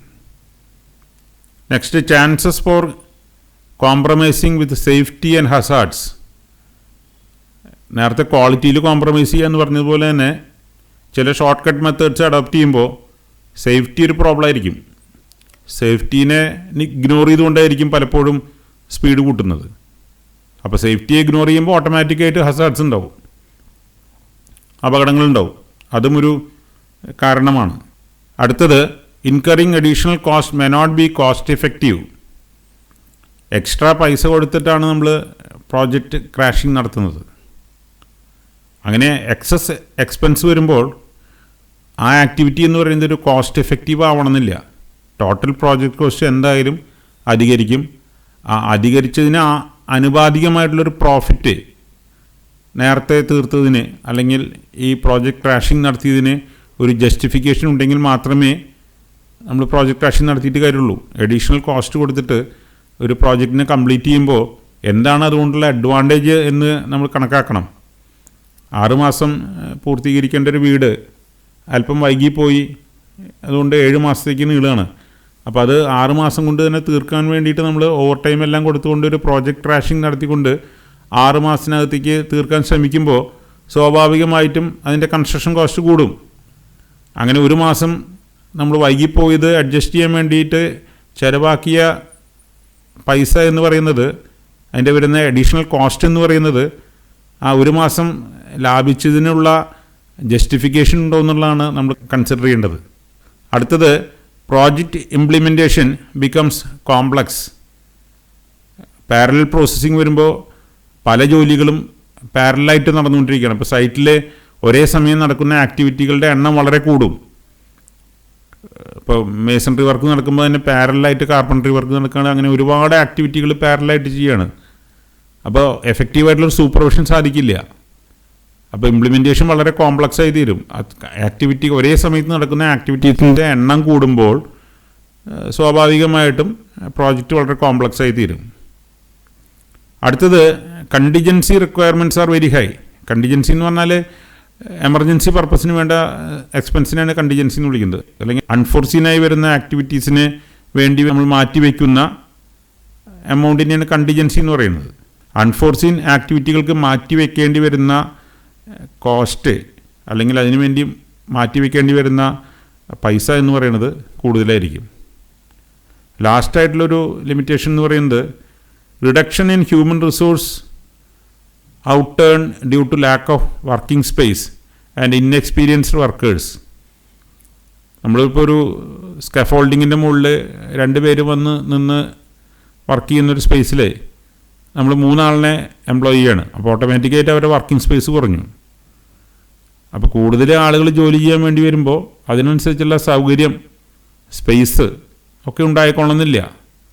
അപ്പോൾ അതുകൊണ്ട് തന്നെ ഔട്ട്പുട്ട് കുറയും. അതുപോലെ ആളുകൾക്ക് റിസോഴ്സിന് ഷോർട്ടേജ് വരുമ്പോൾ കുറച്ച് നമ്മൾ ഇൻഎക്സ്പീരിയൻസ്ഡ് ആയിട്ടുള്ള വർക്കേഴ്സിന് ചിലപ്പോൾ പണിക്ക് വിളിക്കും, കൂടുതൽ പെട്ടെന്ന് തീർക്കാൻ വേണ്ടിയിട്ട്. അപ്പോൾ ഇതൊക്കെ വർക്ക്മാൻഷിപ്പിനെ ബാധിക്കും, അത് ക്വാളിറ്റീനെ ബാധിക്കും, അതിൻ്റെ പ്രൊഡക്ടിവിറ്റീനെയും ബാധിക്കും. അപ്പോൾ എന്തൊരു കാര്യവും ഫാസ്റ്റ് ട്രാക്ക് ചെയ്യുമ്പോൾ അല്ലെങ്കിൽ ക്രാഷ് ചെയ്യുമ്പോൾ വളരെ സ്ട്രിക്റ്റ് ആയിട്ടുള്ള സൂപ്പർവിഷനും ക്വാളിറ്റി കൺട്രോളും ഇല്ലെങ്കിൽ പല അപകടങ്ങളുണ്ടാവാം. അതുപോലെ ക്വാളിറ്റിയിൽ ഡിറ്റീറിയേഷൻ സംഭവിക്കാം. അങ്ങനെയുള്ള പല പ്രശ്നങ്ങളുണ്ട്. പക്ഷേ ഒഴിവാക്കാൻ പറ്റാത്ത സാഹചര്യത്തിലാണ് ഇത് രണ്ടും അവലംബിക്കുന്നത്. ഈ സ്ലൈഡിൽ നമ്മൾ ഡിസ്കസ് ചെയ്യുന്നത് ടൈം കോസ്റ്റ് ട്രേഡ് ഓഫിനെ കുറിച്ചാണ്. അതായത് പ്രോജക്റ്റ് ക്രാഷിങ്ങും പ്രോജക്റ്റ് ഫാസ്റ്റ് ട്രാക്കിങ്ങും നമ്മൾ കഴിഞ്ഞ സ്ലൈഡിൽ ഡിസ്കസ് ചെയ്തു.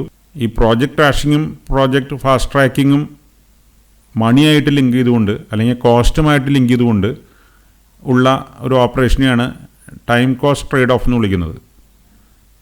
പണവും സമയവും കൂടിയിട്ടുള്ളൊരു ട്രേഡ് ഓഫ്. പണം ചിലവാക്കിക്കൊണ്ട് കൂടുതൽ എക്സ്പെൻഡിച്ചർ നടത്തിക്കൊണ്ട് പ്രോജക്റ്റ് ഡ്യൂറേഷൻ കുറയ്ക്കുന്നത് എന്തുമാത്രം സാമ്പത്തികമായി മെച്ചം ലഭിക്കുമെന്നുള്ളതാണ് നമ്മളിവിടെ ട്രേഡ് ഓഫ് നടത്തുന്നത്. ഒരു ഹൈഡ്രോ ഇലക്ട്രിക് പ്രോജക്റ്റാണെന്ന് വയ്ക്കുക. അത് 1 മാസം മുൻപ് തീർക്കാൻ സാധിച്ചാൽ 1 മാസം മുൻപ് തൊട്ട് തന്നെ ഇലക്ട്രിസിറ്റി നമുക്ക് പ്രൊഡ്യൂസ് ചെയ്യാൻ പറ്റും. അതിൽ നിന്നുള്ള വരുമാനം നമുക്ക് ലഭ്യമാക്കാനായിട്ട് സാധിക്കും. അതുപോലെ ടോള് പിരിക്കുന്ന ഒരു എക്സ്പ്രസ് ഹൈവേ ആണെങ്കിൽ അവിടെയും നമുക്ക് 2 മാസം മുമ്പ് അതിൻ്റെ പണി പൂർത്തീകരിക്കാൻ സാധിച്ചാൽ 2 മാസം മുന്നേ തൊട്ട് തന്നെ ടോള് പിരിക്കാൻ സാധിക്കും. അപ്പോൾ ഇങ്ങനെ പ്രോജക്റ്റ് ഡ്യൂറേഷൻ കുറയ്ക്കാൻ വേണ്ടിയിട്ട് നമ്മൾ കൂടുതലായിട്ട് മണി സ്പെൻഡ് ചെയ്യുമ്പോൾ അത് എന്തുമാത്രം ജസ്റ്റിഫൈ ചെയ്യാൻ സാധിക്കുന്നുള്ളതാണ് ടൈം കോസ്റ്റ് ട്രേഡ് ഓഫ് എന്നുകൊണ്ട് ഉദ്ദേശിക്കുന്നത്. Time cost trade off analysis involves accelerated activity duration that are obtained by allocating more resource and leads to shorter project duration. And lower indirect cost at the expense of higher direct cost. Direct cost എന്ന് പറഞ്ഞാൽ നമുക്ക് പ്രോജക്റ്റിൽ കൂടുതലായിട്ട് പൈസ ഇറക്കേണ്ടതായിട്ട് വന്നു. എന്നാൽ lower indirect cost എന്ന് പറഞ്ഞാൽ കൂടുതൽ പൈസ ചിലവാക്കിയിട്ടാണ് പ്രോജക്റ്റ് കംപ്ലീറ്റ് ചെയ്തെങ്കിലും മുന്നേ തൊട്ട് തന്നെ അതിൻ്റെ ബെനിഫിറ്റ്സ് എടുക്കാൻ സാധിക്കുന്നതുകൊണ്ട് ഇൻഡയറക്റ്റ് കോസ്റ്റ് കുറയാണ് സാധിക്കുന്നത്. അതായത് അതിനുള്ള വരുമാനം നമുക്ക് ലഭിച്ചു തുടങ്ങുന്നത് മുന്നേ ആക്കാൻ സാധിക്കുമെങ്കിൽ ഹയർ കോസ്റ്റ് ഇനീഷ്യൽ വരുന്നത് നമുക്ക് ജസ്റ്റിഫൈ ചെയ്യാനായി സാധിക്കും. ഇത്തരം ഓപ്പറേഷൻസിനെയാണ് ടൈം കോസ്റ്റ് ട്രേഡ് ഓഫ് എന്ന് വിളിക്കുന്നത്. അതായത് പ്രോജക്റ്റ് കംപ്രഷനും അതുകൊണ്ടുണ്ടാകുന്ന അഡീഷണൽ കോസ്റ്റും തമ്മിലുള്ള ഒരു ട്രേഡ് ഓഫാണ് ടൈം കോസ്റ്റ് ട്രേഡ് ഓഫ് എന്ന് വിളിക്കുന്നത്. Resource levelling and resource smoothening. ഏതൊരു പ്രോജക്റ്റിലും അനേകം റിസോഴ്സുകൾ ആവശ്യമാണ്. ഇതിൽ പ്രധാനമായിട്ട് വരുന്ന റിസോഴ്സ് എന്ന് പറയുന്നത് മാൻ പവർ, മെഷീനറി, മണി, മെറ്റീരിയൽസ് തുടങ്ങിയവയാണ്. അതിൽ രണ്ട് റിസോഴ്സിനെ സംബന്ധിച്ച് പ്രത്യേകിച്ച് മെഷീനറിയും ഹ്യൂമൻ റിസോഴ്സും അല്ലെങ്കിൽ മെഷീനറിയും മാൻ പവറും നമുക്ക് ഒന്ന് ലെവൽ ചെയ്യേണ്ടി വരും. അതിൻ്റെ ഡിമാൻഡ് സംവാട്ട് യൂണിഫോം ആക്കേണ്ടതായിട്ട് വരും. അതല്ലെങ്കിൽ നമുക്ക് ഈ വേരിയിങ് ഡിമാൻഡിനനുസരിച്ച് ഇത്തരം റിസോഴ്സുകൾ അവൈലബിൾ ആക്കുക എന്ന് പറയുന്നത് അത്ര എളുപ്പമല്ല.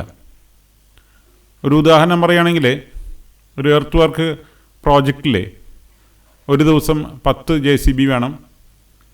നെക്സ്റ്റ് ഡേ 2 JCB മതി. അതിൻ്റെ അടുത്ത ദിവസം 15 JCB ആവശ്യമായിട്ട് വരും. പിന്നത്തെ ദിവസം 8 JCB മതി. ഇങ്ങനെ ഈ മെഷീനറിയുടെ ഡിമാൻഡ് ഓരോ ദിവസവും വൈഡായിട്ട് വേരി ചെയ്തുകൊണ്ടിരുന്നാൽ അതിനനുസരിച്ച് നമുക്ക് ഇത്തരം മെഷീനറീസ് അവൈലബിൾ ആക്കാൻ പറ്റില്ല. അതുപോലെ എംപ്ലോയീസ് എന്ന് പറഞ്ഞാൽ വർക്കേഴ്സ്. ഒരു ദിവസം 15 മേസൺ വേണം. നെക്സ്റ്റ് ഡേ 5 മേസൺ മതി. പിന്നത്തെ ദിവസം 20 മേസൺ വേണം. ഇങ്ങനെ മേസൺസിൻ്റെ ഡിമാൻഡ് അനുദിനം മാറിക്കൊണ്ടിരുന്നാൽ ഇതിൻ്റെ ഇടയിലുള്ള ദിവസങ്ങളിൽ അവരെവിടേക്ക് ജോലിക്ക് പോകും? അപ്പോൾ അവർക്ക് ഒരു ഡെഫിനിറ്റ് പീരീഡിലേക്ക് ഒരു 10 പേർക്കോ 15 പേർക്കോ ഒരു ഡെഫിനിറ്റ് പീരീഡിലേക്ക് നമുക്ക് ജോലി കൊടുക്കാനായിട്ട് സാധിക്കണം. അതുപോലെ മെഷീനറീസ്, വില കൂടിയ മെഷീനറീസ് നമ്മൾ ഹയർ ചെയ്യുമ്പോൾ ആ മെഷീനറീസ് എല്ലാം ഒരു ഫിക്സഡ് നമ്പർ അല്ലെങ്കിൽ ഓൾമോസ്റ്റ് ഫിക്സഡ് നമ്പർ നമുക്ക് ഡെയിലി ഡിമാൻഡ് വരുന്ന രീതിയിൽ വേണം റിസോഴ്സുകൾ ഡിമാൻഡ് ചെയ്യാനായിട്ട്. അതുപോലെ തന്നെ മറ്റൊരു വിഷയമെന്ന് പറയുന്നത് മിക്ക കമ്പനികൾക്കും അവരുടെ സ്വന്തമായിട്ടുള്ള ടിപ്പറോ JCBയോ അതുപോലുള്ള മെഷീനറികളുണ്ടാവും, വില കൂടിയ മെഷീനറികളുണ്ടാവും. ഇത്തരം മെഷീനറികൾക്കും അതിൻ്റെ ഡ്രൈവർ അങ്ങനെയുള്ള എംപ്ലോയീസിനും ഡെയിലി അവർക്ക് ജോലി കൊടുക്കണം. അത് കമ്പനിയുടെ ഫിക്സഡ് ആയിട്ടുള്ള റിസോഴ്സുകളാണ്. അപ്പോൾ അങ്ങനെ റിസോഴ്സിൻ്റെ ഡിമാൻഡ് യൂണിഫോം ആക്കുന്നതിനാണ്. എല്ലാ ദിവസവും കൃത്യമായിട്ടുള്ള ഡിമാൻഡ് യൂണിഫോമിറ്റി നമുക്ക് പറ്റില്ല. എന്നിരുന്നാലും റിസോഴ്സുകളെ ഒരു യൂണിഫോം ഡിമാൻഡിലേക്ക് കൊണ്ടുവരുന്നതിനുള്ള 2 ഫിലോസഫികളാണ് റിസോഴ്സ് ലെവലിങ്ങും റിസോഴ്സ് സ്മൂത്തനിങ്ങും. ഇത് തമ്മിലുള്ള ഡിഫറൻസ് വ്യക്തമായിട്ട് മനസ്സിലാക്കണം. In resource levelling philosophy the resource demand is maintained as somewhat uniform within a normal maximum availability. The constraint is the maximum resource available. The project duration may extend depending on the resource availability. Resource levelingനെ adapt ചെയ്യുമ്പോൾ total available റിസോഴ്സുകൾ എന്താണ്, total machinery, total man power നമുക്ക് fixed ആയിട്ട് available എത്രയാണ്, അതിനകത്ത് നിന്നുകൊണ്ട് അല്ലെങ്കിൽ അത്രയും റിസോഴ്സുകളെ മാക്സിമം യൂട്ടിലൈസ് ചെയ്തുകൊണ്ട് നമ്മൾ പ്രോജക്റ്റിനെ പ്ലാൻ ചെയ്യാണ് ചെയ്യുന്നത്. അപ്പോൾ പ്രോജക്റ്റ് ഡ്യൂറേഷൻ ഒരു പക്ഷേ അല്പം മാറാം. അവൈലബിൾ റിസോഴ്സ് വെച്ചിട്ട് നമ്മൾ പ്രോജക്റ്റിനെ പ്ലാൻ ചെയ്യുമ്പോൾ പ്രോജക്റ്റ് ഡ്യൂറേഷൻ അവിടെ അല്പം മാറാം. അപ്പോൾ റിസോഴ്സ് ലെവലിങ്ങിൽ എംഫസിസ് കൊടുക്കുന്നത് നമ്മുടെ അവൈലബിൾ ആയിട്ടുള്ള റിസോഴ്സിനാണ്.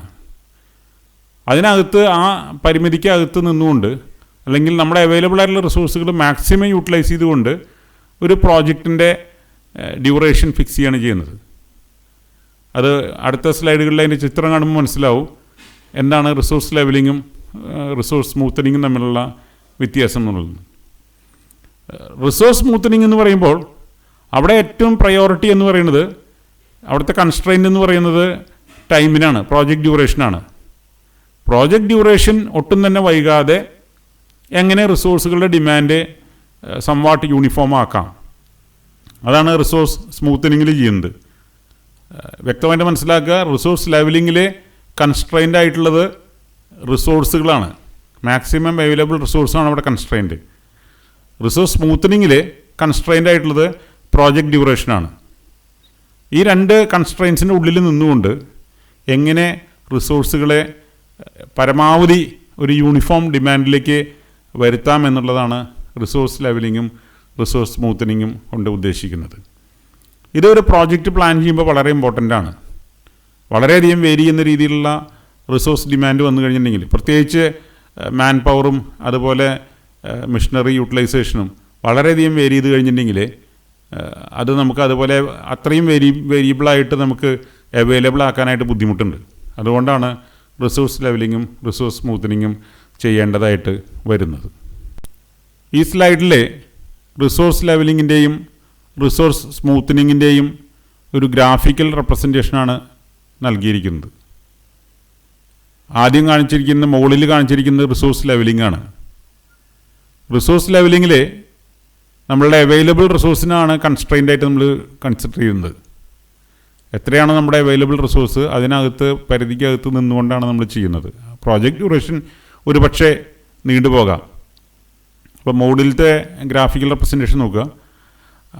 റിസോഴ്സ് ലെവലിംഗ് അപ്ലൈ ചെയ്യുന്നതിന് മുമ്പ് 5 ആഴ്ചയായിരുന്നു, 5 വീക്സ് ആയിരുന്നു അതിൻ്റെ ഡ്യൂറേഷൻ.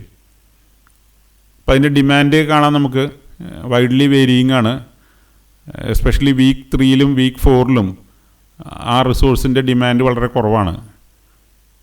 അപ്പോൾ അതിനെ ഒരു പരിധി വരെ ലെവൽ ചെയ്തുകൊണ്ട് 40 hours റിസോഴ്സ് അവൈലബിൾ ആക്കാവുന്ന രീതിയിൽ അതിനെ ഓൾമോസ്റ്റ് സാധ്യമാവുന്ന രീതിയിൽ ലെവൽ ചെയ്തിരിക്കുന്നതാണ് മുകളിൽ തന്നെ വലത്ത് വശത്തുള്ള ചിത്രം എന്ന് പറയുന്നത്.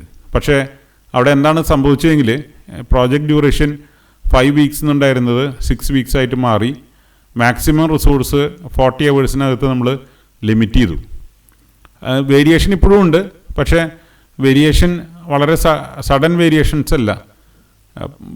നമുക്ക് സാധിക്കാവുന്ന രീതിയിൽ റിസോഴ്സുകളുടെ ഡിമാൻഡിനെ നമ്മൾ യൂണിഫോം ആക്കിയിരിക്കുകയാണ് റിസോഴ്സ് ലെവലിങ്ങിൽ ചെയ്തിരിക്കുന്നത്. പക്ഷേ അതിന് നെറ്റ് എഫക്റ്റ് എന്താണെങ്കിൽ പ്രോജക്റ്റ് ഡ്യൂറേഷൻ 1 വീക്ക് എക്സ്റ്റെൻഡ് ചെയ്തു എന്നുള്ളതാണ്. താഴെ കൊടുത്തിരിക്കുന്നത് റിസോഴ്സ് സ്മൂത്തനിങ് ആണ്. അപ്പോൾ അതിൽ നോക്കിയാൽ കാണാം, ബിഫോർ റിസോഴ്സ് സ്മൂത്തനിങ്ങും 6 വീക്സ് ആയിരുന്നു, ആഫ്റ്റർ റിസോഴ്സ് സ്മൂത്തനിങ്ങും 6 വീക്സ് തന്നെയാണ് ഡ്യൂറേഷൻ. അപ്പോൾ പ്രോജക്റ്റ് ഡ്യൂറേഷൻ മാറാതെ അതിൻ്റെ ഇമ്പോർട്ടൻസ് കൊടുത്തിട്ടുണ്ട്. പ്രോജക്റ്റ് ഡ്യൂറേഷന് ഇമ്പോർട്ടൻസ് കൊടുത്തുകൊണ്ട് റിസോഴ്സുകളുടെ ഡിമാൻഡ് സാധ്യമാവുന്ന രീതിയിൽ ലെവൽ ചെയ്തിരിക്കുകയാണ് ചെയ്തിരിക്കുന്നത്. എങ്ങനെ റിസോഴ്സിനെ നമുക്ക് സാധ്യമായ രീതിയിൽ വീക്ക്ലി അല്ലെങ്കിൽ ഡെയിലി എന്തുമാത്രം യൂണിഫോം ആക്കാം എന്നുള്ളതാണ്. ഒരിക്കലും നമുക്കൊരു ഫിക്സഡ് റിസോഴ്സുകൾ വെച്ചിട്ട് മാത്രം നമുക്ക് വർക്ക് ചെയ്യാൻ പറ്റില്ല. എന്തായാലും റിസോഴ്സിൻ്റെ ഡിമാൻഡ്സ് വേരിയബിൾ ആയിരിക്കും. പക്ഷേ എന്നിരുന്നാലും അത് സാധ്യമാവുന്ന രീതിയിൽ യൂണിഫോം ആക്കുകയാണ് റിസോഴ്സ് ലെവലിംഗ് കൊണ്ടും റിസോഴ്സ് സ്മൂത്തനിങ് കൊണ്ടും ഉദ്ദേശിക്കുന്നത്. അത് നമ്മളുടെ ഡിസ്റ്റിങ്ഷൻ ആണ് ഏറ്റവും വ്യക്തമായിട്ട് മനസ്സിലാക്കേണ്ടത്. റിസോഴ്സ് ലെവലിങ്ങിൽ കൺസ്ട്രെയിൻ്റായിട്ട് നമ്മൾ അല്ലെങ്കിൽ പരിമിതിയായിട്ട് നമ്മൾ തീരുമാനിക്കുന്നത് റിസോഴ്സിൻ്റെ അവൈലബിലിറ്റിയാണ്. അതിനനുസരിച്ച് ഒരു പക്ഷേ പ്രോജക്റ്റ് ഡ്യൂറേഷൻ നീണ്ടുപോകാം. രണ്ടാമത്തെ കേസിൽ, അതായത് റിസോഴ്സ് സ്മൂത്തനിങ്ങിൽ കൺസ്ട്രെയിൻ്റായിട്ട് നമ്മൾ ഫിക്സഡ് ആയിട്ട് വെക്കുന്നത് പ്രോജക്റ്റ് ഡ്യൂറേഷനാണ്. പ്രോജക്റ്റ് ഡ്യൂറേഷൻ മാറുന്നില്ല. അതേസമയം ആ കൺസ്ട്രെയിൻ്റെ ഉള്ളിൽ നിന്നുകൊണ്ട് എങ്ങനെ റിസോഴ്സിൻ്റെ ഡിമാൻഡ് സംവാട്ട് യൂണിഫോം ആക്കുക എന്നുള്ളതാണ് രണ്ടാമത്തെ ഫിലോസഫി, അതായത് റിസോഴ്സ് സ്മൂത്തനിങ്ങിൽ നമ്മൾ കൺസിഡർ ചെയ്യുന്നത്. ഈ സ്ലൈഡിൽ നമ്മൾ ഡിസ്കസ് ചെയ്യുന്നത് റിസോഴ്സ് ലെവലിങ്ങും റിസോഴ്സ് സ്മൂത്തനിങ്ങും തമ്മിലുള്ള ഒരു കമ്പാരിസനാണ്. മുൻപ് പറഞ്ഞ സ്ലൈഡിൽ സൂചിപ്പിച്ച കാര്യങ്ങൾ തന്നെയാണ്. അതൊരു ടേബിളായിട്ട് ഇവിടെ കമ്പയർ ചെയ്ത് കൊടുത്തിരിക്കുകയാണ്. ആദ്യത്തെ ലെഫ്റ്റ് സൈഡിലുള്ള ഭാഗം റിസോഴ്സ് ലെവലിംഗ് ആണ്, റൈറ്റ് സൈഡിലുള്ളത് റിസോഴ്സ് സ്മൂത്തനിങ് ആണ്. അപ്പോൾ ആദ്യം കമ്പയർ ചെയ്യുന്നത് റിസോഴ്സ് ലെവലിങ്ങിൽ resource limited to scheduling technique, importance is given to limited റിസോഴ്സുകൾ നമുക്ക് ലിമിറ്റഡ് ആണ്, അത് ഒരു ഫിക്സഡ് പാരാമീറ്ററായിട്ട് അല്ലെങ്കിൽ മാക്സിമം പാരാമീറ്ററായിട്ട് വെച്ചുകൊണ്ടാണ് നമ്മൾ റിസോഴ്സ് ലെവലിംഗ് ചെയ്യുന്നത്. റിസോഴ്സ് സ്മൂത്തനിങ്ങിൽ ടൈം ലിമിറ്റ് ഓഫ് ഷെഡ്യൂളിംഗ് ആണ് ഏറ്റവും, അതിൻ്റെ പ്രോജക്റ്റ് ഡ്യൂറേഷനാണ് നമ്മൾ കൺസ്ട്രെയിൻ്റ് ആയിട്ട് കൺസിഡർ ചെയ്യുന്നത്. രണ്ടാമത്തെ ഡിഫറൻസ് എന്ന് പറയുന്നത് റിസോഴ്സ് ലെവലിങ്ങിൽ റിമൂവ്സ് ഓൾ റിസോഴ്സ് കോൺഫ്ലിക്ട്സ്. റിസോഴ്സുകളുടെ ഡിമാൻഡ് വേരി ചെയ്യുന്നതിൻ്റെ പരമാവധി നമ്മൾ ഒഴിവാക്കുകയാണ്. കാരണം അവൈലബിൾ ആയിട്ടുള്ള റിസോഴ്സുകളെല്ലാം ഒരു യൂണിഫോം ലെവലിലേക്ക് എത്തിക്കാനായിട്ട് സാധിക്കും. റിസോഴ്സിൻ്റെ അവൈലബിലിറ്റിയാണ് അവിടെ ഒരു കൺസ്ട്രെയിൻ്റ് ആയിട്ട് വരുന്നത്. അതുകൊണ്ട് മാക്സിമം റിസോഴ്സുകൾ നമ്മൾ യൂട്ടിലൈസ് ചെയ്യാൻ ശ്രമിക്കുന്നത്. റിസോഴ്സ് സ്മൂത്തനിങ്ങിൻ്റെ കാര്യത്തിൽ അങ്ങനെ അല്ല, പ്രോജക്റ്റ് ഡ്യൂറേഷനാണ് ഇമ്പോർട്ടൻസ് കൊടുക്കുന്നത്. അതുകൊണ്ട് തന്നെ അവിടെ ഒരു റിസോഴ്സ് കോൺഫ്ലിക്റ്റ് ഉണ്ടാകാൻ സാധ്യതയുണ്ട്. ഒരു എക്സാമ്പിൾ പറയുകയാണെങ്കിൽ 5 ടിപ്പർ ഡ്രൈവേഴ്സുള്ള ഒരു കമ്പനിയിലാണെങ്കിൽ ഒരു പർട്ടിക്കുലർ ഡേ 4 ടിപ്പറിന് ജോലിയുള്ളെങ്കിൽ ഏത് ഡ്രൈവറായിരിക്കണം ലീവ് എടുക്കേണ്ടത് എന്നൊരു കോൺഫ്ലിക്റ്റ് അവിടെ വരും. അല്ലെങ്കിൽ ഏത് ടിപ്പറാണ് അന്നത്തെ ജോലിയിൽ നിന്ന് വിട്ട് നിൽക്കേണ്ടത് എന്നൊരു കോൺഫ്ലിക്റ്റ് വരും. സാധാരണ അതൊക്കെ മാനേജ് ചെയ്യുന്നത് എങ്ങനെയാണെങ്കിൽ ഏത് ടിപ്പറിനാണോ അന്ന് ജോലിയില്ലാത്തത് ആ ടിപ്പറിനെ സർവീസിന് വിടും. അങ്ങനെ നോക്കിയിട്ടൊക്കെയാണ് ചെയ്യുന്നത്. കറക്റ്റായിട്ട് നമുക്ക് യൂണിഫോമായിട്ട് ചെയ്യാൻ പറ്റില്ല. അപ്പോൾ ആ ദിവസങ്ങളിൽ നമ്മുടെ എക്സ്ട്രാ റിസോഴ്സിന് ഒന്നെങ്കിൽ പുറത്തോട്ട് വാടകയ്ക്ക് നൽകാനുള്ള ഒരു സംവിധാനം ചെയ്യും, അതല്ലെങ്കിൽ അതിന് വേറെ എന്തെങ്കിലും ജോലികളുണ്ടെങ്കിൽ ടാസ്കുകളുണ്ടെങ്കിൽ അത് കൊടുക്കും. ഈ റിസോഴ്സുകളുടെ അവൈലബിലിറ്റി നോക്കിയിട്ട് സ്പെയർ ടൈം നോക്കിയിട്ടാണ് റിസോഴ്സുകളെ നമ്മൾ ഔട്ട്സോഴ്സ് ചെയ്ത് പുറത്ത് വർക്കുകൾക്ക് നൽകുന്നത്. അടുത്തൊരു ഡിഫറൻസ് എന്ന് പറയുന്നത് റിസോഴ്സ് ലെവലിങ്ങിൽ may not require additional resource. Extra resource നമുക്ക് ആവശ്യമായിട്ട് വരാറില്ല. കാരണം അവിടെ കൺസ്ട്രെയിൻ്റ് ആയിട്ട് നമ്മൾ തീരുമാനിക്കുന്നത് അവൈലബിൾ റിസോഴ്സാണല്ലോ. അതുകൊണ്ട് പുറത്തുനിന്ന് എക്സ്ട്രാ റിസോഴ്സിന് നമ്മൾ ഉദ്ദേശിക്കുന്നില്ല. ഉള്ള റിസോഴ്സ് വെച്ചിട്ട് നമ്മൾ വേണമെങ്കിൽ പ്രോജക്റ്റ് ഡ്യൂറേഷൻ എക്സ്റ്റെൻഡ് ചെയ്താലും വിരോധമില്ല എന്നുള്ള രീതിയിലാണ് പ്ലാൻ ചെയ്യുന്നത്. മറ്റേ കേസിൽ റിസോഴ്സ് സ്മൂത്തനിങ്ങിൻ്റെ കേസിൽ ഒരു പക്ഷേ നമ്മളുടെ അവൈലബിൾ ലിമിറ്റിന് പുറത്തേക്ക് റിസോഴ്സിൻ്റെ ഡിമാൻഡ് വരുമ്പോൾ നമ്മൾ പുറത്തുനിന്ന് ഔട്ട്സോഴ്സ് ചെയ്ത് റിസോഴ്സുകൾ എടുക്കേണ്ടതായിട്ട് വരും. മറ്റൊരു ഡിഫറൻസ്, ഫോർത്ത് ഡിഫറൻസ് എന്ന് പറയുന്നത് activities may be shifted beyond the float available while rescheduling the activities. കാരണം അവിടെ നമ്മൾ റിസോഴ്സിന് കൺസ്ട്രെയിൻറ്റ് കൊടുക്കുന്നത്. അപ്പോൾ ഫ്ലോട്ട് നോക്കിയിട്ട് ഫ്ലോട്ടിൻ്റെ അവൈലബിലിറ്റി നോക്കി മാത്രമല്ല റിസോഴ്സ് ലെവലിംഗ് ചെയ്യുന്നത്. ഫ്ലോട്ടിനെ അകത്ത് അഡ്ജസ്റ്റ് ചെയ്യാവുന്നത് അങ്ങനെ അഡ്ജസ്റ്റ് ചെയ്യും. ഫ്ലോട്ടിനെ എക്സീഡ് ചെയ്ത് പോകുന്ന കേസുകളിൽ പ്രോജക്റ്റ് ഡ്യൂറേഷൻ തന്നെ എക്സ്റ്റെൻഡ് ചെയ്തുകൊണ്ട് നമ്മൾ റിസോഴ്സിൻ്റെ മാക്സിമം ഡിമാൻഡിനെ നമ്മൾ ലിമിറ്റ് ചെയ്യാണ് ചെയ്യുന്നത്. അടുത്ത കേസിൽ റിസോഴ്സ് സ്മൂത്തനിങ്ങിൻ്റെ കേസിൽ activities are shifted only to the extent of float available. Float extend ചെയ്ത് പോയ പ്രോജക്റ്റ് ഡ്യൂറേഷൻ മാറുമല്ലോ. റിസോഴ്സ് സ്മൂത്തനിങ്ങിൻ്റെ കാര്യത്തിൽ പ്രോജക്റ്റ് ഡ്യൂറേഷനാണ് കൺസ്ട്രെയിൻറ്റ്. അതുകൊണ്ട് ഫ്ലോട്ടിനകത്ത് നിന്നുകൊണ്ട് മാത്രമേ റിസോഴ്സ് സ്മൂത്തനിങ് നമുക്ക് സാധ്യമാവുകയുള്ളൂ. അഞ്ചാമത്തെ ഒരു ഡിഫറൻസ് എന്ന് പറയുന്നത് generally the project duration gets extended. Resource നമ്മൾ ഒരു അപ്പർ ലിമിറ്റ് വയ്ക്കുകയാണെങ്കിൽ നോർമലി പ്രോജക്റ്റ് ഡ്യൂറേഷൻ എക്സ്റ്റെൻഡ് ചെയ്യും. റിസോഴ്സ് സ്മൂത്തനിങ്ങിൻ്റെ കാര്യത്തിൽ project duration remains the same. ആറാമത്തെ ഒരു ഡിഫറൻസ് എന്ന് പറയുന്നത് change in the critical path. Resource levelling apply ചെയ്യുമ്പോൾ പ്രോജക്റ്റ് ഡ്യൂറേഷൻ മാറും, ഓട്ടോമാറ്റിക്കായിട്ട് ക്രിട്ടിക്കൽ പാത്തുകളും മാറും. പക്ഷേ റിസോഴ്സ് സ്മൂത്തനിങ്ങിൻ്റെ കാര്യത്തിൽ ഫ്ലോട്ടിനകത്ത് നിന്നുകൊണ്ട് മാത്രമേ നമ്മൾ റിസോഴ്സുകളെ റീഷെഡ്യൂൾ ചെയ്യുന്നുള്ളൂ. അതുകൊണ്ട് ഒരിക്കലും ക്രിട്ടിക്കൽ പാത്ത് മാറില്ല. അപ്പോൾ ഈ പറയുന്ന കാര്യങ്ങളെല്ലാം ഒറ്റ ഫാക്ടറിനെ ആശ്രയിച്ചിട്ടാണ് ഇരിക്കുന്നത്. എല്ലാ ഘടകങ്ങളും ഒരേ ഒരു ഫാക്ടറിനെ ആശ്രയിച്ചിട്ടിരിക്കുന്നത് ഏതാണ് ഓരോ കേസിലും എടുക്കുന്ന കൺസ്ട്രെയിൻ്റ് എന്നുള്ളതാണ്. റിസോഴ്സ് ലെവലിങ്ങിൽ കൺസ്ട്രെയിൻ്റ് മാക്സിമം അവൈലബിൾ റിസോഴ്സാണ്. റിസോഴ്സുകളെ മാക്സിമം നമ്മൾ യൂട്ടിലൈസ് ചെയ്യണം. അവൈലബിൾ ആയിട്ടുള്ള നമ്മുടെ ഫിക്സഡ് ആയിട്ടുള്ള റിസോഴ്സിനെ മാക്സിമം യൂട്ടിലൈസ് ചെയ്യണം. റിസോഴ്സ് സ്മൂത്തനിങ്ങിൻ്റെ കാര്യത്തിൽ അവിടെ നമ്മൾ അവൈലബിൾ ഫ്ലോട്ട് ഉപയോഗപ്പെടുത്തിക്കൊണ്ട് റിസോഴ്സുകളെ ഓൾമോസ്റ്റ് യൂണിഫോം ആക്കിയിട്ട് പ്രോജക്റ്റ് ഡ്യൂറേഷൻ മാറാതെയാണ് നമ്മൾ റിസോഴ്സിനെ നമ്മൾ യൂണിഫോം ആക്കുന്നത്. അപ്പോൾ അതുകൊണ്ടുള്ള ഡിഫറൻസാണ്. മറ്റ് പോയിന്റുകളെല്ലാം ഈ പറയുന്ന പോയിന്റുകളെല്ലാം ആ ഒരൊറ്റ കോൺസെപ്റ്റിൽ നിന്നാണ് ഈ വേരിയേഷൻസ് എല്ലാം വരുന്നത്. ഈ സ്ലൈഡിൽ നമ്മൾ ഡിസ്കസ് ചെയ്യുന്നത് ജോബ് ലേഔട്ട് എന്ന് പറയുന്ന ഒരു കോൺസെപ്റ്റിനെ കുറിച്ചാണ്. 3rd സെമിസ്റ്ററിലൊക്കെ ബിൽഡിംഗ് ഡ്രോയിങ് വരച്ചപ്പോൾ സൈറ്റ് പ്ലാൻ വരച്ച് കാണും. സൈറ്റ് പ്ലാൻ വരയ്ക്കുമ്പോൾ സൈറ്റിൻ്റെ ബൗണ്ടറീസ് എല്ലാം വരയ്ക്കും, അതിനകത്തുള്ള എക്സിസ്റ്റിംഗ് ബിൽഡിംഗ് വരയ്ക്കും, പ്രപ്പോസ്ഡ് ബിൽഡിംഗ് വരയ്ക്കും. ഇത്രയും മാത്രമേ അതിനകത്ത് കാണിക്കാറുള്ളൂ. മറ്റ് ചില ഡീറ്റെയിൽസും കാണിക്കും. വെല്ലിൻ്റെ പൊസിഷൻ, ഇലക്ട്രിക് ലൈൻ പാസ് ചെയ്യുന്നതന്നെ അതിൻ്റെ പൊസിഷൻ. അങ്ങനെ സൈറ്റിലുള്ള പെർമനൻറ്റ് സ്ട്രക്ചേഴ്സിൻ്റെ ചിത്രങ്ങളാണ് ഒരു സൈറ്റ് പ്ലാനിൽ കാണിക്കുന്നത്.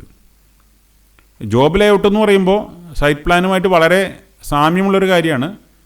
ഒരു സൈറ്റ് പ്ലാനിൽ തന്നെ എഡീഷണലായിട്ട് ചില ഇൻഫർമേഷൻസ് കൊടുക്കുകയാണ്. സൈറ്റിൽ പ്രോജക്റ്റ് എക്സിക്യൂട്ട് ചെയ്യുന്ന സമയത്ത് ഓരോ ആക്ടിവിറ്റികളും ഏത് ലൊക്കേഷനിൽ നടക്കണം എന്ന് പ്രത്യേകം അടയാളപ്പെടുത്തിക്കൊണ്ട് അതിൻ്റെ ഒരു പ്ലാൻ തയ്യാറാക്കുന്നതാണ് ജോബ് ലേഔട്ട് എന്ന് പറയുന്നത്. അപ്പോൾ ജോബ് ലേഔട്ട് വരയ്ക്കണമെങ്കിൽ ആദ്യം തന്നെ ഒരു സൈറ്റ് പ്ലാൻ നമ്മളുടെ കയ്യിലുണ്ടാവണം. ആ സൈറ്റ് പ്ലാനിലുള്ള എക്സിസ്റ്റിംഗ് ബിൽഡിങ്ങിൻ്റെയും പ്രപ്പോസ് ബിൽഡിങ്ങിൻ്റെയും ഗേറ്റിൻ്റെ ലൊക്കേഷൻ, കോമ്പൗണ്ട് വാളിൻ്റെ ലൊക്കേഷൻ ഇതെല്ലാം മാർക്ക് ചെയ്യണം. അത് കൂടാതെ ഈ താഴെ പറയുന്ന ഡീറ്റെയിൽസും കൂടെ അതിനകത്ത് മാർക്ക് ചെയ്യണം. വലിയ പ്രോജക്റ്റ് സൈറ്റ് ആണെങ്കിൽ അതിൽ ഡ്രൈവ് വേ, വാഹനം ഓടിക്കാനുള്ള പാത്ത് ഏതാണെന്ന് കാണിക്കണം. ഓരോ മെറ്റീരിയൽസും സ്റ്റോക്ക് ചെയ്യുന്ന ലൊക്കേഷൻ, ചില മെറ്റീരിയൽസ് ഓപ്പൺ എയറിലാവും സ്റ്റോക്ക് ചെയ്യുന്നത്, അതായത് മെറ്റല്, സ്റ്റോണ്, അത്തരം സാധനങ്ങളെല്ലാം ഓപ്പൺ എയറിലായിരിക്കും സ്റ്റോക്ക് ചെയ്യുന്നത്. വേറെ ചില പ്ലാൻസ് ആൻഡ് എക്യുപ്മെൻറ്റ്സ് അതിൻ്റെ ലൊക്കേഷൻ അറിയണം നമുക്ക്. മിക്സർ മെഷീൻ എവിടെ വെക്കണം, അതുപോലെ പമ്പ് എവിടെ ഇൻസ്റ്റാൾ ചെയ്യണം, ടിപ്പേഴ്സ്, നമ്മുടെ വെഹിക്കിൾസ് എവിടെയാണ് പാർക്ക് ചെയ്യേണ്ടത്, എൻട്രി പോയിൻ്റ് എവിടെയാണ്, എക്സിറ്റ് പോയിൻ്റ് എവിടെയാണ്. വലിയ പ്രോജക്റ്റ് സൈറ്റിലൊക്കെ ആണെങ്കിൽ എമർജൻസി അസംബ്ലി ഏരിയ, ഒരു അപകടം വന്നു കഴിഞ്ഞിട്ടുണ്ടെങ്കിൽ എവിടെയായിരിക്കണം സൈറൺ കേട്ട് കഴിഞ്ഞാൽ വർക്കേഴ്സ് അസംബിൾ ചെയ്യേണ്ടത്. സർവീസ് പോയിൻറ്റുകൾ, അതായത് വാട്ടർ, ഇലക്ട്രിസിറ്റി, ഫയർ ഹൈഡ്രൻസ്, അതിൻ്റെയൊക്കെ ലൊക്കേഷൻ മാർക്ക് ചെയ്യണം. ടെമ്പററി ബിൽഡിങ്സ്, വർക്കേഴ്സിൻ്റെ rest area, site office, store, watchman shed, ഇത്തരം കാര്യങ്ങളെല്ലാം ഒരു പ്രോജക്റ്റ് സൈറ്റിലുള്ള എല്ലാ മേജർ ആക്ടിവിറ്റികൾക്കും ഒരു സ്പെസിഫിക് ആയിട്ടുള്ള ലൊക്കേഷൻ അല്ലെങ്കിൽ സ്പേസ് അലോക്കേറ്റ് ചെയ്തുകൊണ്ട് തയ്യാറാക്കുന്ന ഒരു പ്ലാനിനെയാണ് ജോബ് ലേഔട്ട് എന്ന് വിളിക്കുന്നത്. ഇതുകൊണ്ട് കുറേ അഡ്വാൻറ്റേജസ് ഉണ്ട്. ഒരു ഉദാഹരണം പറയുകയാണെങ്കിൽ മെറ്റീരിയൽസ് ആയിരിക്കും ആദ്യം സൈറ്റിൽ വരുന്നത്. അപ്പോൾ പ്രോപ്പർ പ്ലാനിങ് ഇല്ലെങ്കിൽ ഇപ്പോൾ റബിൾ വന്നു, അല്ലെങ്കിൽ ബ്രോക്കൺ സ്റ്റോൺ, മെറ്റൽ വന്നു, സാൻഡ് വന്നു, സൈറ്റിൽ പ്രോപ്പറായിട്ടുള്ള പ്ലാനിങ്ങിൽ ഒരു പക്ഷേ ഈ സാധനങ്ങളെല്ലാം അൺലോഡ് ചെയ്യുന്നത് ബിൽഡിംഗ് വരേണ്ട ഏരിയയിലായിരിക്കും പ്ലാനിങ് ഇല്ലാതെ ചെയ്താൽ. പിന്നീട് ബിൽഡിംഗ് സെറ്റ് ഔട്ട് ചെയ്യാൻ വരുമ്പോഴാണ് മനസ്സിലാക്കുന്നത് അവിടെയാണ് മെറ്റലും മണലെല്ലാം സ്റ്റോക്ക് ചെയ്തിരിക്കുന്നത്. പിന്നെ അതെല്ലാം അവിടെ നിന്ന് മാറ്റേണ്ടതായിട്ട് വരും. മിക്സർ മെഷീൻ കൊണ്ടുപോയിട്ട് ഒരിടത്ത് സ്ഥാപിച്ചു, പക്ഷേ മിക്സർ മെഷീൻ വളരെ ദൂരെയാണ് മെറ്റലും മണലും സിമെൻറ്റും ഇരിക്കുന്നതെങ്കിൽ അവിടുന്ന് അത് ട്രാൻസ്പോർട്ട് ചെയ്യാനുള്ള കോസ്റ്റ് തന്നെ വളരെ കൂടുതലായിരിക്കും. അതുപോലെ ഓരോ ആക്ടിവിറ്റികളും തോന്നുന്ന രീതിയിൽ നമ്മൾ എക്സിക്യൂട്ട് ചെയ്താൽ അപകടത്തിനുള്ള സാധ്യത വളരെ കൂടുതലാണ്. അടുത്ത ചിത്രത്തിൽ ഒരു കാര്യം നമുക്ക് വ്യക്തമായിട്ട് കാണാം. വലിയ ടവർ ക്രെയിൻ ഉള്ളൊരു സൈറ്റ് ആണെങ്കിൽ ആ ടവർ ക്രെയിൻ റൊട്ടേറ്റ് ചെയ്യുന്നതിൻ്റെ റേഡിയസ് എത്രയാണെന്ന് നമ്മൾ മാർക്ക് ചെയ്യണം. ആ ടവർ ക്രെയിനിലെ സാധനങ്ങൾ എടുത്താൽ 360 ഡിഗ്രി ടവർ ക്രെയിന് തിരിയാനായിട്ട് സാധിക്കും. ടവർ ക്രെയിനിൻ്റെ ഓപ്പറേറ്റിംഗ് സ്കോപ്പുള്ള ഏരിയ ഏതൊക്കെയാണെന്ന് മനസ്സിലാക്കിക്കൊണ്ട് അവിടെ പ്രത്യേക സുരക്ഷാ ക്രമീകരണങ്ങൾ നമ്മൾ ചെയ്യേണ്ടതായിട്ടുണ്ട്. അപ്പോൾ ചുരുക്കി പറഞ്ഞാൽ ഓരോ ആക്ടിവിറ്റികൾക്കും ഒരു ലൊക്കേഷൻ മാർക്ക് ചെയ്തുകൊണ്ട് അടയാളപ്പെടുത്തുന്ന ഒരു പ്ലാനിനെയാണ് ജോബ് ലേഔട്ട് എന്ന് വിളിക്കുന്നത്. It will exactly similar to our site plan. Site പ്ലാനിൽ കുറേ കൂടി അഡീഷണൽ ഫീച്ചേഴ്സ് അടയാളപ്പെടുത്തുന്നതാണ് ജോബ് ലേഔട്ട് എന്ന് വിളിക്കുന്നത്. ഇത് മേജർ പ്രോജക്ട്സിനെല്ലാം ഒരു ജോബ് ലേഔട്ട് വർക്ക് ആരംഭിക്കുന്നതിന് മുമ്പ് തയ്യാറാക്കേണ്ടതാണ്. എന്നിരുന്നാൽ മാത്രമേ വ്യക്തമായിട്ടുള്ളൊരു ചിത്രം നമുക്ക് ലഭ്യമാവുകയുള്ളൂ. ഈ സ്ലൈഡിൽ കാണിച്ചിരിക്കുന്നത് ഒരു വലിയ പ്രോജക്റ്റ് സൈറ്റിലെ ജോബ് ലേഔട്ടാണ്. അതിലെ എക്സിസ്റ്റിംഗ് ബിൽഡിങ്ങുകൾ, പ്രപ്പോസ് ബിൽഡിങ്ങുകൾ തുടങ്ങി കഴിഞ്ഞ സ്ലൈഡിൽ നമ്മൾ ചർച്ച ചെയ്ത എല്ലാ ആക്ടിവിറ്റികളും ഒരു കൺസേൺഡ് ആയിട്ടുള്ള ഒരു സ്പേസ്, ലൊക്കേഷൻ അവിടെ മാർക്ക് ചെയ്തിട്ടുണ്ട്. അതിനകത്തൊരു റേഡിയസ് പോലെ മാർക്ക് ചെയ്തിരിക്കുന്നത് ടവർ ക്രെയിൻ സ്വിങ് ചെയ്യുന്ന ഏരിയ ആണ്. അപ്പോൾ അത്തരം സ്ഥലങ്ങളിലുള്ള ഒരു പ്രത്യേകം കെയർ എടുക്കണം. ടവർ ക്രെയിനിൽ എന്തെങ്കിലും മെറ്റീരിയൽസ് ഒരു ഏരിയയിൽ നിന്ന് മറ്റേ ഏരിയയിലേക്ക് ഷിഫ്റ്റ് ചെയ്യുമ്പോൾ അത്രയും ആയിരിക്കും ടവർ ക്രെയിനിൻ്റെ ബൂമിൻ്റെ ലെങ്ത്ത്. ടവർ ക്രെയിൻ വർക്ക് ചെയ്യുമ്പോൾ ആ ഏരിയയിലുള്ള ഒരു പ്രത്യേകം ശ്രദ്ധിക്കേണ്ടതായിട്ടുള്ള ആവശ്യമുണ്ട്. ഡ്രൈവ് വേ കാണിച്ചിട്ടുണ്ട്, എൻട്രി പോയിൻ്റ് കാണിച്ചിട്ടുണ്ട്, എക്സിറ്റ് പോയിൻ്റ് കാണിച്ചിട്ടുണ്ട്, ഇലക്ട്രിസിറ്റി, വാട്ടർ സപ്ലൈ, ടോയ്ലറ്റ്, ഇതിൻ്റെയൊക്കെ ലൊക്കേഷൻ കാണിച്ചിട്ടുണ്ട്. ഒരു ടൈം കീപ്പേഴ്സ് ഓഫീസ്, വലിയ പ്രോജക്റ്റ് സൈറ്റ് ആയതുകൊണ്ട് ഒരു സെക്യൂരിറ്റി പോയിൻ്റ് ഉണ്ട്, അവിടെയാണ് ജോലിക്കാരെല്ലാം റിപ്പോർട്ട് ചെയ്യുന്നത്. കാർ പാർക്കിംഗ് ഏരിയ, പിന്നെ ഓരോ timber storage, form work, reinforcement, bar bending area, ഇതെല്ലാം കാണിച്ചിട്ടുണ്ട്. അപ്പോൾ അതിലുള്ള ഓരോ ആക്ടിവിറ്റികളും നോക്കുക. അപ്പോൾ നമ്മുടെ 5ാം സെമിസ്റ്ററിലെ പ്രോജക്റ്റ് വർക്കിൻ്റെ ഭാഗമായിട്ട് എന്തായാലും ഒരു സൈറ്റ് നമ്മൾ സർവേ ചെയ്തിട്ടുണ്ടായിരിക്കും. ആ സൈറ്റിൻ്റെ സാധാരണയായിട്ട് സൈറ്റ് പ്ലാനും മറ്റ് ഡ്രോയിങ്സും, പ്ലാനിങ് ഡ്രോയിങ്സും മാത്രമാണ് വെക്കാറ്. പക്ഷേ അതിനോട് കൂടെ ആക്ച്വൽ പ്രോജക്റ്റ് വർക്ക് ഏരിയയുടെ ഒരു സൈറ്റ് ലേഔട്ട് അല്ലെങ്കിൽ ഒരു ജോബ് ലേഔട്ടും കൂടെ തയ്യാറാക്കി പ്രോജക്റ്റ് വർക്കിൽ ഉൾക്കൊള്ളിക്കുന്നത് വളരെ അഭികാമ്യമായിരിക്കും. ഈ സ്ലൈഡിൽ പറയുന്ന കാര്യങ്ങളെല്ലാം 4th സെമിസ്റ്ററിലെ മിനി പ്രോജക്റ്റിൽ നമ്മൾ നടപ്പിലാക്കിയിട്ടുള്ള ഒരു കാര്യമാണ് ഹൗസ് കീപ്പിംഗ് പ്രിൻസിപ്പിൾസ്, അതായത് 5S. ജപ്പാനീസ് ഫിലോസഫിയാണ്. അതിലുള്ള 5Sകളെ കുറിച്ചാണ് നമ്മൾ ചർച്ച ചെയ്യുന്നത്. പല പോളിടെക്നിക്കുകളും ലാബിലും ക്ലാസ്സിലുമെല്ലാം 5S വളരെ സക്സസ്ഫുള്ളായിട്ട് ഇംപ്ലിമെൻ്റ് ചെയ്തിട്ടുണ്ട്. അതുകൊണ്ട് ഇതിനെക്കുറിച്ച് കൂടുതൽ വിശദീകരണം ആവശ്യമില്ല. എന്നിരുന്നാലും കൺസ്ട്രക്ഷൻ മാനേജ്മെൻറ്റ് സിലബസിൽ മോഡേൺ ഹൗസ് കീപ്പിംഗ് പ്രിൻസിപ്പിൾസ് എന്ന് പറയുന്നതുകൊണ്ടാണ് ഈ 5S ഈ സ്ലൈഡിൽ ഇംപ്ലിമെൻ്റ് ചെയ്തിരിക്കുന്നത്. ഹൗസ് കീപ്പിംഗ് എന്ന് പറയുന്നത് എല്ലാ ഹോട്ടൽസിലും ഹോസ്പിറ്റൽസിലും ഒക്കെയുള്ള ഒരു ഡിപ്പാർട്ട്മെൻറ്റാണ്. അവരെ റൂംസ് പ്രോപ്പർ വേയിൽ കീപ്പ് ചെയ്യാൻ വേണ്ടിയിട്ടുള്ള ഒരു ഡിപ്പാർട്ട്മെൻറ്റാണ് ഹൗസ് കീപ്പിംഗ്. അപ്പോൾ ഓരോ പേഷ്യൻ്റ് വെക്കേറ്റ് ചെയ്യുമ്പോഴും അതുപോലെ ഹോട്ടലിൽ ഓരോ റൂം വെക്കേറ്റ് ചെയ്യുമ്പോഴും ഹൗസ് കീപ്പിംഗ് ഡിപ്പാർട്ട്മെൻറ്റ് വന്നിട്ടാണ് അത് ക്ലീൻ ചെയ്ത് വീണ്ടും അടുത്ത പേഷ്യൻറ്റിന് അല്ലെങ്കിൽ അടുത്ത ഓക്യുപ്പൻറ്റിന് വേണ്ടിയിട്ട് അത് തയ്യാറാക്കുന്നത്. അവരാണ് ആ റൂമിനെ സെറ്റ് ചെയ്യുന്നത്.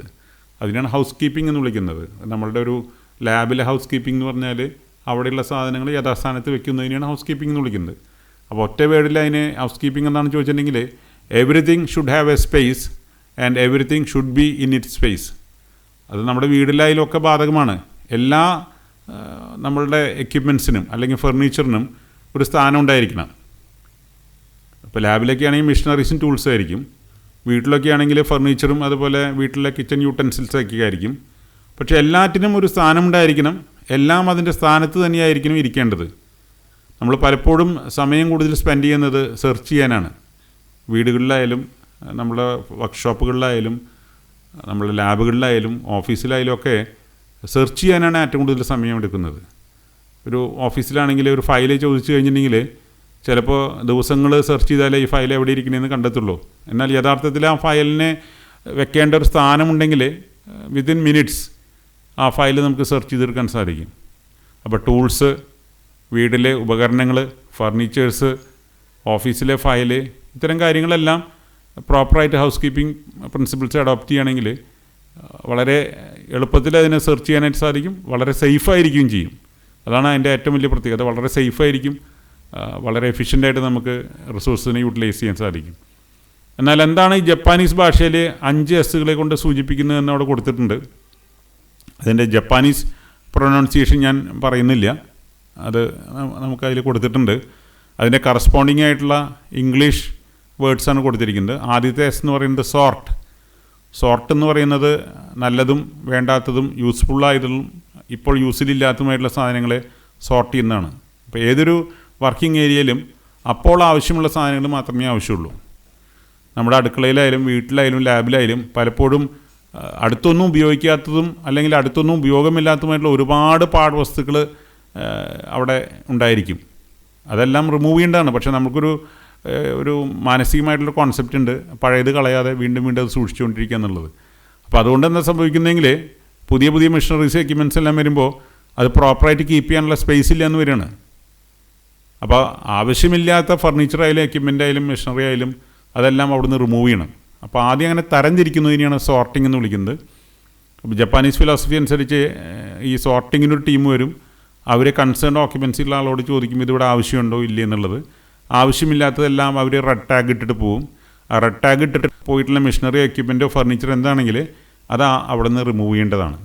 അപ്പോൾ ആവശ്യമുള്ളതും ആവശ്യമില്ലാത്തതും ആയിട്ടുള്ള എക്യുപ്മെൻറ്റ്സോ മെഷീനറീസോ ഫർണിച്ചറോ തരംതിരിക്കുന്നതിനെയാണ് സോർട്ടിംഗ് എന്ന് വിളിക്കുന്നത്. അപ്പോൾ രണ്ടാമത്തെ സ്റ്റെപ്പ് എന്ന് പറഞ്ഞിട്ടുണ്ടെങ്കിൽ ആവശ്യമില്ലാത്തതെല്ലാം റിമൂവ് ചെയ്ത് കഴിഞ്ഞിട്ടുണ്ടെങ്കിൽ ബാക്കിയുള്ള ഈ എക്യുപ്മെൻറ്റ്സിനെയും മെഷീനറീസിനെയും ഫർണിച്ചറിനെയും എന്തിനാണെങ്കിൽ സെറ്റ് ഇൻ ഓർഡർ, അതിന് ഒരു സ്ഥാനം നിശ്ചയിക്കുക, എവിടെയായിരിക്കണം അത് പ്ലേസ് ചെയ്യേണ്ടത്. ഇപ്പോൾ വീട്ടിലാണെങ്കിൽ വീട്ടിലുള്ള ഉപകരണങ്ങൾ അതുപോലെ ഫർണിച്ചർ ഇത് എവിടെയാണ് വെക്കേണ്ടതെന്നൊരു സ്ഥാനം തീരുമാനിക്കുക. അതിനെല്ലാം ആ യഥാസ്ഥാനത്ത് ആക്കുന്ന പ്രക്രിയയാണ് സെറ്റ് ഇൻ ഓർഡർ എന്ന് വിളിക്കുന്നത്. അടുത്ത S എന്ന് പറയുന്നത് ഷൈൻ എന്നുള്ളതാണ്. ഷൈൻ എന്ന് പറഞ്ഞ വാക്കെന്ന് അറിയാൻ നമുക്ക് തിളങ്ങുക എന്നുള്ളതിൻ്റെ അർത്ഥം. അതായത് that equipment or machinery or furniture should be in best condition, shining condition. It should be fit for it's use. Machinery ആണെങ്കിൽ അത് പെയിൻറ്റ് ചെയ്ത് ഭംഗിയാക്കി ഓയിൽ കൊടുത്ത് ലൂബ്രിക്കേറ്റ് ചെയ്ത് അതിനെന്തെങ്കിലും കേടുപാടുകളുണ്ടെങ്കിൽ മൈനർ റിപ്പയേഴ്സ് ഉണ്ടെങ്കിൽ അതെല്ലാം ചെയ്തുകൊണ്ട് make it in a perfect condition. So making in a perfect condition is known as shine. അടുത്ത എസ് എന്ന് പറയുന്നത് സ്റ്റാൻഡേർഡൈസ് എന്നുള്ളതാണ്. So once you do the things make it a standard. നമ്മൾ കുറേ കാര്യങ്ങൾ പ്ലാൻ ചെയ്ത് കഴിഞ്ഞിട്ടുണ്ടെങ്കിൽ അതിനെ ഒരു സ്റ്റാൻഡേർഡൈസ് ചെയ്യുക. അത് if it is correct make it is A standard practice, standard operational practice. ഇപ്പോൾ ഈ വാഹനങ്ങളുടെയൊക്കെ നിർമ്മാതാക്കൾ ഓരോ ആക്ടിവിറ്റി ചെയ്യുന്നതിനും ഒരു സ്റ്റാൻഡേർഡ് ഓപ്പറേറ്റിംഗ് പ്രൊസീജിയർ കൊടുത്തിട്ടുണ്ടായിരിക്കും. ഇപ്പോൾ എഞ്ചിൻ ഓയിൽ മാറ്റണം, ഒരു വണ്ടിയുടെ കാറിൻ്റെ എഞ്ചിൻ ഓയിൽ മാറ്റണമെങ്കിൽ എങ്ങനെയാണ് അത് ചെയ്യേണ്ടതെന്നുള്ളൊരു സ്റ്റാൻഡേർഡ് ഓപ്പറേഷൻ. ഓരോ ടാസ്കിനും ഇത്തരം വാഹന ഡീലർമാർക്ക് ഒരു സ്റ്റാൻഡേർഡ് ഓപ്പറേഷൻ പ്രൊസീജിയർ കൊടുത്തിട്ടുണ്ടായിരിക്കും. അതിനാണ് സ്റ്റാൻഡേർഡൈസേഷൻ എന്ന് വിളിക്കുന്നത്. ഇപ്പോൾ നമ്മുടെ ലാബിലായാലും അതുപോലെ വീട്ടിലായാലും ഹോസ്പിറ്റലിലായാലും അതുപോലെ ഹോട്ടലിലായാലും ഓരോന്നിനും ഒരു സ്റ്റാൻഡേർഡൈസേഷൻ ഉണ്ടായിരിക്കണം. സ്റ്റാൻഡേർഡൈസേഷൻ ഉണ്ടാവുന്നതിൻ്റെ ഗുണം എന്താണെങ്കിൽ നമുക്ക് വേണമെങ്കിൽ പരസ്പരം ഇൻ്റർചേഞ്ച് ചെയ്യാൻ പറ്റും. ഇപ്പോൾ ഹോസ്പിറ്റൽസ് ബെഡ്സ് എല്ലാം ഒരേ സ്റ്റാൻഡേർഡ് സൈസ് ആണെങ്കിൽ അല്ലെങ്കിൽ സ്റ്റാൻഡേർഡ് ഫങ്ഷൻസ് ഉള്ളതാണെങ്കിൽ ഒരു ബെഡ് റിപ്പയറിന് പോകുകയാണെങ്കിൽ നമുക്ക് വേറെ ബെഡ് എടുത്ത് അവിടെ ആ റൂമിൽ കൊടുക്കാൻ പറ്റും. അതുപോലെ ഹോസ്പിറ്റലിൽ ഉള്ള ഓരോ എക്യുപ്മെൻറ്റും ഫർണിച്ചറും എല്ലാം സ്റ്റാൻഡേർഡ് ആണെങ്കിൽ അത് റീപ്ലേസ് ചെയ്യാൻ വളരെ ഈസിയാണ്. 2 സിംഗിൾ ബെഡ് ഇട്ടിട്ടായിരിക്കും ഒരു ഡബിൾ ബെഡ് ഉണ്ടാക്കുന്നത്. അപ്പോൾ ഹോസ്പിറ്റലിലുള്ള എല്ലാ ബെഡുകളുടെയും ഹൈറ്റും സൈസും എല്ലാം സ്റ്റാൻഡേർഡ് ആണെങ്കിൽ അതിനെ റീപ്ലേസ് ചെയ്യാൻ പറ്റും. ഒരു കോട്ടോ അല്ലെങ്കിൽ ഒരു ബെഡോ കേടാണെങ്കിൽ അതിനെ മാറ്റി വേറെ അതുപോലെ തന്നെ സ്റ്റാൻഡേർഡ് സൈസിൽ ചെയ്യാൻ പറ്റും. അപ്പോൾ കഴിയുന്നതും എക്യുപ്മെൻസിനെ അതുപോലെ ഫർണിച്ചറിനെ എല്ലാം സ്റ്റാൻഡേർഡൈസ് ചെയ്യുകയാണെങ്കിൽ മ്യൂച്വലി ട്രാൻസ്ഫറബിളായിട്ട് അങ്ങോട്ടും ഇങ്ങോട്ടും അത് യൂസ് ചെയ്യാൻ പറ്റും. അതാണ് അതിൻ്റെ ഒരു പർപ്പസ്. അതുപോലെ ഓഫീസിൽ ഫയൽസ് കീപ്പ് ചെയ്യുന്നതിന് ഒരു സ്റ്റാൻഡേർഡ് പ്രൊസീജിയേഴ്സ് ഉണ്ടെങ്കിൽ അത് എല്ലാ സെക്ഷൻസിലും അത് ബാധകമായിരിക്കും. Standard method of keeping the files, അതാണ് സ്റ്റാൻഡേർഡൈസേഷൻ കൊണ്ട് ഉദ്ദേശിക്കുന്നത്. അവസാനത്തെ 5ാമത്തെ എസ് എന്ന് പറയുന്നത് സസ്റ്റെയിൻ എന്നാണ്. അതായത് do it right first time and every time. ഒരു കാര്യം ശരിയായിട്ട് ആദ്യം ചെയ്യുക, അത് എന്നും അതുപോലെ തന്നെ ചെയ്യുക. ഇതാണ് ഏറ്റവും ബുദ്ധിമുട്ടുള്ളത്. 5Sൽ ഏറ്റവും ബുദ്ധിമുട്ടുള്ളൊരു കാര്യമാണ് സസ്റ്റെയിനിങ് ദ 5Ss. ആദ്യം പറഞ്ഞ 4Sകളിനെ സസ്റ്റെയിൻ ചെയ്യുക എന്നുള്ളതാണ് ഏറ്റവും വലിയ ബുദ്ധിമുട്ടായിട്ടുള്ളത്. നമ്മുടെ ക്ലാസ് റൂംസിലെല്ലാം ഡെസ്ക് ബെഞ്ചുകളിലെല്ലാം ഉണ്ടായിരിക്കും. അത് ഇടേണ്ട പൊസിഷൻ ഞാനിപ്പോൾ നമ്മൾ പെയിൻറ്റിൽ മാർക്ക് ചെയ്തിട്ടുണ്ടായിരിക്കും. ഓരോ പ്രാവശ്യവും ക്ലാസ് റൂം അടിച്ചു വരുമ്പോഴോ അല്ലെങ്കിൽ എന്തെങ്കിലും ഒരു ആക്ടിവിറ്റി അവിടെ നടക്കുമ്പോഴോ ഈ ഡെസ്കും ബെഞ്ചും ടേബിളെല്ലാം പൊസിഷൻ മാറിപ്പോയിട്ടുണ്ടായിരിക്കും. എവിടെയാണ് വേസ്റ്റ് ബിൻ വെക്കേണ്ടത്? പലപ്പോഴും നമ്മളൊരു ക്ലാസ് റൂമിൽ ചെന്ന് കഴിഞ്ഞിട്ടുണ്ടെങ്കിൽ ഡസ്റ്റ് ബിൻ എവിടെയാണ് വേസ്റ്റ് ബിൻ എവിടെയാണെന്ന് നമ്മൾ തപ്പി നടക്കേണ്ടതായിട്ട് വരും. എന്നാൽ എല്ലാ ക്ലാസ്സിലും സ്റ്റാൻഡേർഡായിട്ടൊരു ഫിക്സഡ് ലൊക്കേഷനുണ്ട്. വേസ്റ്റ് പേപ്പർ ഇടാനുള്ള ബാസ്ക്കറ്റിനെങ്കിൽ നമ്മൾ സെർച്ച് ചെയ്യേണ്ട. ചില കേസിൽ അത് മുമ്പിലായിരിക്കും, ചില കേസിൽ പിന്നിലായിരിക്കും, ചില കേസിൽ ക്ലാസ് റൂമിന് പുറത്തായിരിക്കും. So there should be a standard and we should keep it in the correct position each and every day. അതെന്ന് പറയുന്നത് do it right first time and every time. ഒരു കാര്യം ശരിയായിട്ട് ആദ്യവും അവസാനവും എന്നും ചെയ്യുക എന്നുള്ളതാണ് സസ്റ്റെയിൻ കൊണ്ട് ഉദ്ദേശിക്കുന്നത്. ഈ 5S ഫിലോസഫിയിൽ ഒരു എസ്സും കൂടെ, ഇപ്പോൾ 6ാമതൊരു എസ്സും കൂടെ അടുത്ത കാലത്തായിട്ട് ആഡ് ചെയ്തിട്ടുണ്ട്. That is safety. Safety first എന്നുള്ള കോൺസെപ്റ്റാണ് ഇൻഡസ്ട്രികളിലെല്ലാം ഉപയോഗിക്കുന്നത്. സേഫ്റ്റിക്ക് മുൻഗണന നൽകണം. അത് 6ാമത്തെ ഒരു എസ്സായിട്ട് ആഡ് ചെയ്തിട്ടുള്ളതാണ് സേഫ്റ്റി എന്ന് പറയുന്നത്. സേഫ് ഓപ്പറേഷൻ പ്രൊസീജിയർ എന്താണ്, സേഫ് മെത്തേഡ് അല്ലെങ്കിൽ safe way of doing activities എന്താണ്. That is the 6th S which is been recently added to other 5S. പക്ഷേ ആദ്യം നമ്മൾ 5S എന്നാണ് ഇംപ്ലിമെൻ്റ് ചെയ്തുകൊണ്ട് ഇപ്പോഴും ഈ ഫിലോസഫീനെ 5S എന്നാണ് അറിയപ്പെടുന്നത്. This is A very famous Japanese philosophy. ഈ 3ാമത്തെ പാർട്ടിലെ, അതായത് 1ാമത്തെ മോഡ്യൂളിൻ്റെ ഏറ്റവും അവസാനത്തെ ഒരു ടോപ്പിക്കാണ് ടൈം ആൻഡ് മോഷൻ സ്റ്റഡി. ഇതോടുകൂടി 3ാം ഭാഗം അവസാനിക്കുകയാണ്. അതുപോലെ തന്നെ 1ാമത്തെ മോഡ്യൂളും ഇതോടുകൂടി പൂർത്തീകരിക്കുകയാണ്. ടൈം ആൻഡ് മോഷൻ സ്റ്റഡി എന്ന് പറഞ്ഞാൽ ആക്ച്വലി അതിനെ വിളിക്കുന്ന മറ്റൊരു പേരെന്ന് പറയുന്നത് വർക്ക് സ്റ്റഡി എന്നുള്ളതാണ്. ഒരു വർക്കിനെ മെഷർ ചെയ്യുക, work study or work measurement method. ഒരു ടാസ്കിനെ അല്ലെങ്കിൽ ഒരു വർക്കിനെ മെഷർ ചെയ്യാനായിട്ടുള്ളൊരു ടെക്നിക്കാണ് ടൈം ആൻഡ് മോഷൻ സ്റ്റഡി എന്ന് വിളിക്കുന്നത്. ടൈം എന്ന് വിളിക്കുന്നത് ആ ടാസ്കിന് അല്ലെങ്കിൽ വർക്കിന് ആവശ്യമായി വരുന്ന ഡ്യൂറേഷൻ അല്ലെങ്കിൽ അതിനാവശ്യമായിരുന്ന ടൈം, അതാണ് ടൈം കൊണ്ട് മെഷർ ചെയ്യണത്.